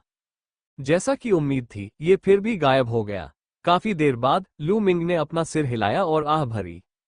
उन्हें पहले से ही इस परिणाम की उम्मीद थी, क्योंकि मंत्रोच्चारण की ध्वनि में एक अद्भुत कार्य होता है और यह निरंतर बिना रुके उत्सर्जित होती रहती है, चाहे वह मानव निर्मित हो या किसी प्रकार की संरचना हो। इसलिए इसे ऊर्जा की आवश्यकता होती है और वो ऊर्जा अंततः समाप्त हो जाएगी और समाप्त होने पर यह रुक जाएगी। हालांकि उन्हें यह उम्मीद नहीं थी कि महान मार्शल मास्टर के स्तर तक पहुंचने के बाद ऐसा होगा। अगर ऐसा कोई मंत्रोच्चार नहीं है तो क्या हुआ? मैं, लू मिंग, फिर भी जल्दी से उठ सकता हूं और मार्शल आर्ट की तकनीकों को समझ सकता हूं। लू मिंग की आंखों में दृढ़ संकल्प झलक रहा था। फिर उसने सोचना बंद कर दिया और रक्त के सार को परिष्कृत करना शुरू कर दिया। इस बार 2 प्रथम श्रेणी के महान मार्शल मास्टर, एक द्वितीय श्रेणी के महान मार्शल मास्टर का रक्त सार और 2 चतुर्थ श्रेणी के महान मार्शल मास्टरों का रक्त सार मौजूद था। रक्त ऊर्जा का सार अत्यंत विशाल था। विशाल मात्रा में ऊर्जा वास्तविक ची में परिवर्तित हो गई। उसके दांतियान में ची का चक्रवात तेजी से घूमने लगा और उसकी गति लगातार बढ़ती गई।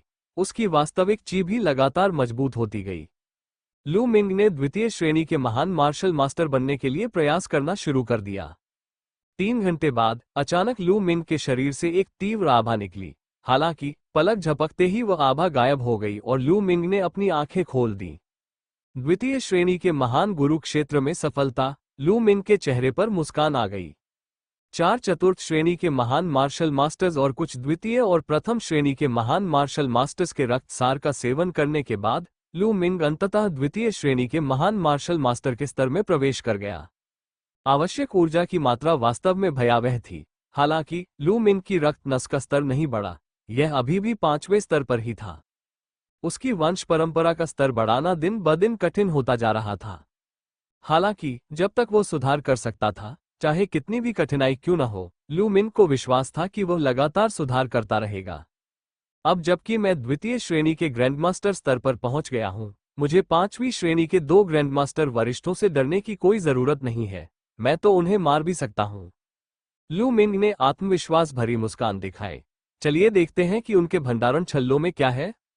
लू मिंग का हाथ हिला और 5 भंडारण रिंग प्रकट हो गई। ये सभी ग्रैंडमास्टर स्तर के भंडारण छल्ले थे। लू मिंग को इसकी बहुत उम्मीद थी। सबसे पहले ये प्रथम श्रेणी के एक महान मार्शल मास्टर की भंडारण अंगूठी थी। भंडारण रिंग बहुत ही साधारण थी और इसे भंडारण रिंगों में सबसे निम्न श्रेणी का माना जा सकता है। हालांकि अंदर रखी चीजें देखकर लू मिंग हैरान रह गया। आध्यात्मिक क्रिस्टल, पूरे डिब्बे में हजारों आध्यात्मिक क्रिस्टल थे। प्रत्येक आध्यात्मिक क्रिस्टल दूधिया सफेद रंग का था और उससे सघन आध्यात्मिक ऊर्जा निकल रही थी। डिब्बा बड़े करीने से सजा हुआ था। लू मिंग की आंखें चमक रही थीं। आध्यात्मिक क्रिस्टल का उपयोग केवल ग्रैंडमास्टर स्तर से ऊपर के योद्धा ही कर सकते थे, क्योंकि वे प्रचुर मात्रा में आध्यात्मिक ऊर्जा से भरे हुए थे। और इस प्रकार की आध्यात्मिक ऊर्जा, क्योंकि यह एकत्रित होती थी, अत्यंत प्रचंड और शक्तिशाली होती थी। यदि कोई योद्धा जो मार्शल ग्रैंडमास्टर स्तर से नीचे हो, इसका उपयोग साधना के लिए करता, तो विस्फोट होकर मर जाना बहुत आसान था। आध्यात्मिक क्रिस्टल मार्शल ग्रैंडमास्टर्स और उससे ऊपर के स्तर के लोगों द्वारा इस्तेमाल की जाने वाली मुद्रा थे। आध्यात्मिक क्रिस्टलों को मुख्य रूप से 4 श्रेणियों में विभाजित किया गया था: निम्न आध्यात्मिक क्रिस्टल, मध्य आध्यात्मिक क्रिस्टल, उच्च आध्यात्मिक क्रिस्टल और सर्वोच्च आध्यात्मिक क्रिस्टल। एक निम्न स्तर के आध्यात्मिक क्रिस्टल की कीमत 10,000 टैल्स चांदी थी। प्रथम स्तर के ग्रैंडमास्टर योद्धा के सभी आध्यात्मिक क्रिस्टल निम्न श्रेणी के थे। 1000 क्रिस्टलों की कीमत 10 मिलियन चांदी के सिक्के थी। ये बहुत बड़ी रकम थी। स्वाभाविक रूप से लू मिंग सुखद रूप से आश्चर्यचकित हुआ। डोंगई जनजाति समुद्र के किनारे पहाड़ों की गहराई में रहती है। उन्हें आध्यात्मिक क्रिस्टल की खदानें अवश्य मिल गई होंगी। वे सचमुच बहुत धनी है। लू मिंग ने आह भरी। वो बचे हुए कुछ भंडारण छल्लों का बेसब्री से इंतजार कर रहा था। यदि प्रथम श्रेणी के ग्रैंडमास्टर योद्धा के पास 1000 आध्यात्मिक क्रिस्टल है, तो द्वितीय श्रेणी या यहां तक कि चतुर्थ श्रेणी के ग्रैंडमास्टर के पास क्या होगा? आध्यात्मिक क्रिस्टलों के अलावा भंडारण वलय में कुछ आध्यात्मिक हथियार भी थे। वे सभी द्वितीय स्तर के आध्यात्मिक हथियार थे और विशेष रूप से मूल्यवान नहीं थे। सामान समेटने के बाद लू मिंग ने अगले भंडारण वलय की ओर देखा। ये संग्रहण वलय प्रथम श्रेणी के एक महान गुरु द्वारा छोड़ा गया था। उसमें अभी भी आध्यात्मिक क्रिस्टलों का एक डिब्बा था। कुल मिलाकर 1200 क्रिस्टल थे, जो पिछले वाले से अधिक थे। लू मिंग और भी खुश हुआ और पढ़ना जारी रखा। अगला शॉट द्वितीय श्रेणी के ग्रैंडमास्टर द्वारा छोड़ा गया था। इसने लू मिंग को निराश नहीं किया। $3000, पूरे $3000। लू मिंग का दिल कांपने लगा। वो चौथे दर्जे के महान गुरु की संग्रहण अंगूठी को देखने के लिए बेताब था। ये भंडारण रिंग पिछली भंडारण रिंगों की तुलना में कई गुना बड़ी थी और इसके अंदर कई बक्से थे। लू मिंग ने उसे खोला और उसकी पलकें लगातार फड़क रही थीं। आध्यात्मिक क्रिस्टल, वे सभी आध्यात्मिक क्रिस्टल थे। वे सुव्यवस्थित पंक्तियों में रखे हुए थे। लू मिंग ने जल्दी जल्दी गिनना शुरू कर दिया। वहां 11,000 से अधिक टुकड़े थे, जिनमें से सभी निम्न आध्यात्मिक क्रिस्टल थे। लू मिंग ने गहरी सांस ली, फिर वो अत्यधिक प्रसन्न हो गया। डोंगई जनजाति के लोगों को तटीय पहाड़ों की गहराई में आध्यात्मिक क्रिस्टल की खान अवश्य मिल गई होगी, अन्यथा इतने सारे आध्यात्मिक क्रिस्टल कैसे हो सकते थे? सामान्यतः प्रथम, द्वितीय या यहां तक कि चतुर्थ श्रेणी के महान मार्शल मास्टर योद्धा के पास इतने सारे आध्यात्मिक क्रिस्टल नहीं होते। इसका कारण ये था कि महान मार्शल मास्टर की साधना के लिए आध्यात्मिक क्रिस्टलों की आवश्यकता होती थी। यदि उनके पास आध्यात्मिक क्रिस्टल होते, तो वे अब तक उनका उपयोग कर चुके होते, तो उनके पास इतने सारे कैसे हो सकते थे? डोंगई जनजाति के चारों योद्धाओं के पास कुल मिलाकर 16,200 से अधिक आध्यात्मिक क्रिस्टल थे। चांदी के मामले में ये पहले ही 160 मिलियन टेल्स चांदी से अधिक हो चुका था। ये तो बहुत बड़ी दौलत थी। हाँ, अगर मैं इन आध्यात्मिक क्रिस्टलों को योगदान अंकों के बदले में दे दूं, तो मेरे लिए कुछ समय तक इनका उपयोग करना पर्याप्त होगा। लू मिंग अपनी हंसी नहीं रोक सका और जोर से हंस पड़ा। अंत में लू मिंग ने व्हाइट टाइगर हॉल के उस युवक की भंडारण अंगूठी पर नजर डाली। वास्तव में लू मिंग बहुत निराश था। वह स्पष्ट रूप से चौथे दर्जे का एक महान मार्शल मास्टर था, लेकिन उसकी भंडारण अंगूठी में कुछ आध्यात्मिक हथियारों और तलवारों, कुछ उपचार और साधना की गोलियों के अलावा केवल 100 आध्यात्मिक क्रिस्टल और 3 मिलियन तायल चांदी ही थी। उनकी संपत्ति डोंगई जनजाति के प्रथम श्रेणी के महान योद्धा की संपत्ति के मुकाबले कहीं भी नहीं थी। ये कहने की आवश्यकता नहीं है कि रहस्यमय तलवार संप्रदाय के शिष्यों ने अपनी सारी संपत्ति योगदान अंकों के बदले में दे दी होगी। यदि हम डोंगई लोगों से सभी भंडारण छल्ले ले लें तो हमें कितने आध्यात्मिक क्रिस्टल प्राप्त होंगे? लू मिंग की आंखें आशा की चमक से दमक रही थीं। सच कहूं तो लू मिंग को बहुत लालच हो रहा था। उसे अपनी साधना के लिए बहुत सारे संसाधनों की आवश्यकता थी। उसे हमेशा संसाधनों की कमी महसूस होती थी। अब जबकि मैं मार्शल ग्रैंडमास्टर स्तर पर पहुंच गया हूं, मुझे आश्चर्य है कि क्या मैं तीसरे स्तर तक जा सकता हूं? ये सोचते ही लू मिंग की नजर 99 सीढ़ियों के बाद तीसरे चबूतरे पर पड़ी। चबूतरा खाली था। वहां केवल एक पत्थर का चबूतरा था जिस पर लू मिंग पहले चढ़ नहीं पाया था। अब चूंकि मंत्रोच्चार बंद हो गया था, क्या वो तीसरे चबूतरे पर कदम रख सकता था? लू मिंग उठा और तीसरे प्लेटफॉर्म की ओर चल पड़ा। जल्द ही वो 99वीं सीढ़ी पर पहुंच गया। उसने एक कदम आगे बढ़ाया और बिना किसी बाधा के लू मिंग तीसरे प्लेटफॉर्म पर चढ़ गया। वो सचमुच यहाँ है। लू मिंग की आंखें चमक उठी। पहले 2 प्लेटफार्मों पर एक एक बक्सा था, जिससे लू मिंग को काफी मदद मिली, लेकिन ये प्लेटफॉर्म खाली था। भला इससे क्या मदद मिल सकती थी? लू मिंग ने चारों ओर देखा और इधर उधर घूमा। उसे कुछ नहीं मिला और अंत में वह पत्थर के चबूतरे पर आ पहुंचा।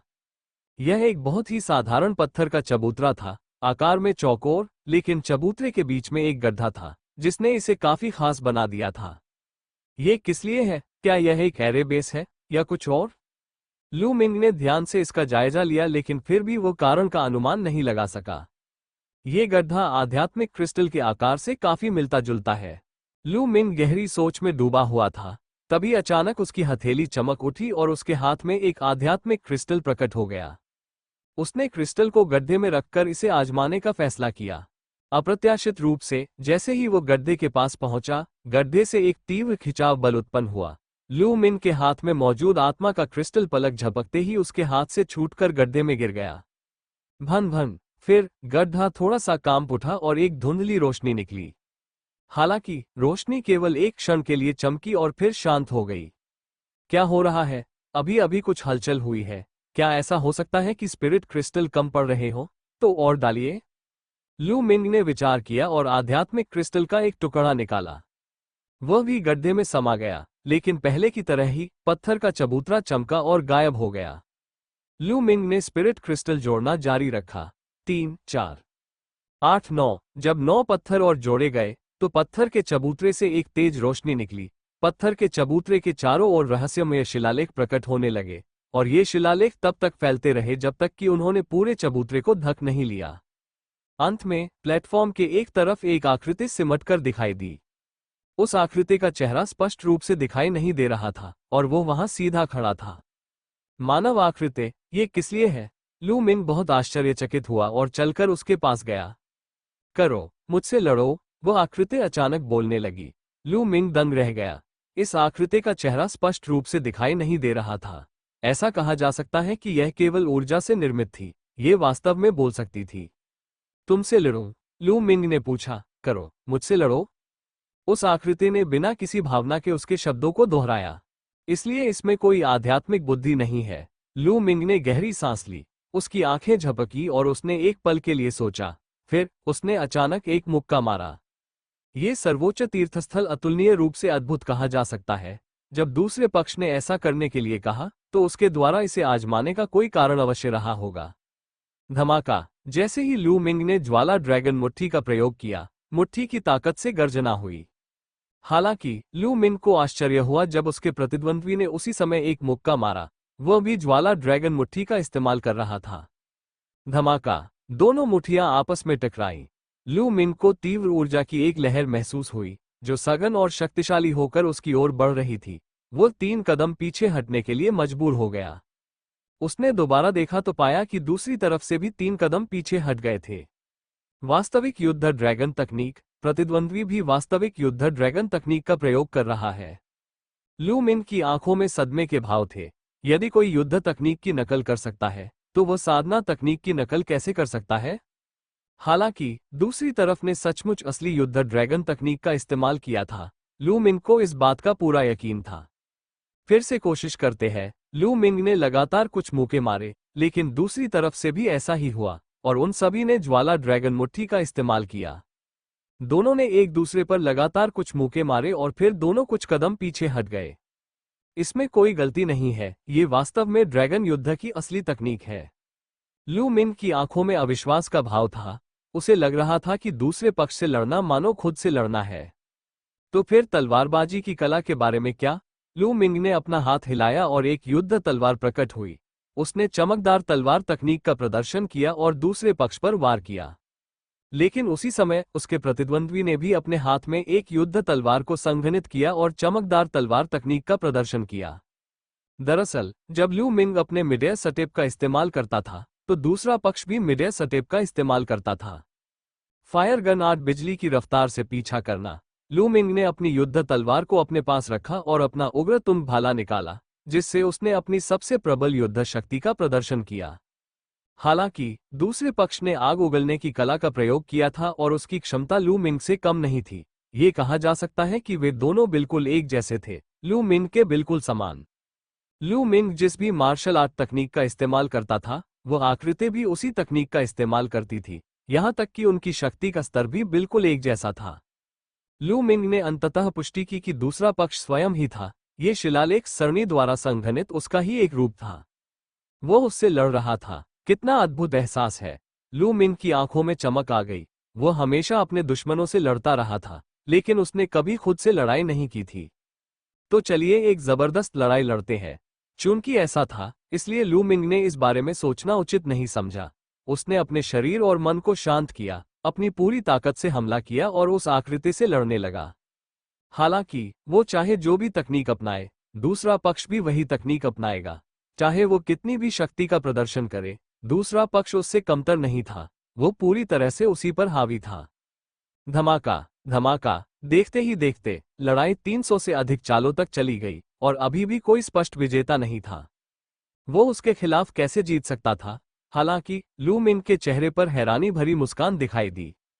वाह वाह, पता चला कि मेरी युद्ध कला में इतनी बड़ी खामी है, और भाला चलाते समय मेरी एक बुरी आदत भी है। लू मिंग की आंखें आनंद से भर उठी थीं। अभी अभी हुए युद्ध में उसने अपनी ही कमियों को पहचान लिया था। उसने लगातार 300 से अधिक चालें चली थीं और उसने प्रतिद्वंद्वी की कमजोरी को हर चाल में खोजने की पूरी कोशिश की थी ताकि वह उसे हरा सके। दूसरे की कमजोरी ढूंढना क्या खुद की कमजोरी ढूंढने के समान नहीं था? उसे एहसास हुआ कि भाला चलाने की जिस तकनीक को वो परिपूर्ण समझता था, उसमें वास्तव में एक खामी थी। इसके अलावा हमला करते समय उसकी एक बुरी आदत भी थी। ये सभी बहुत ही सूक्ष्म स्थान थे जिन्हें आमतौर पर खोजना असंभव था। उसे इसका पता तभी चला जब वो पूरी तरह से उससे लड़ने पर ध्यान केंद्रित कर रहा था। लेकिन एक आम आदमी भला उससे कैसे लड़ सकता है? इस समय लू मिंग को एहसास हुआ कि शास्त्रों के पाठ की तुलना में शिलालेख सरणी द्वारा संघनित आकृति कहीं अधिक उपयोगी थी। अगर वो हर समय उससे लड़ता रहे, तो वह मार्शल आर्ट की कितनी तकनीकें सीख और समझ पाएगा? लू मिंग ये सोचकर उत्साहित हो गया। जारी रखना। लू मिंग एक पल के लिए संभला और फिर उस आकृति से लड़ना जारी रखा।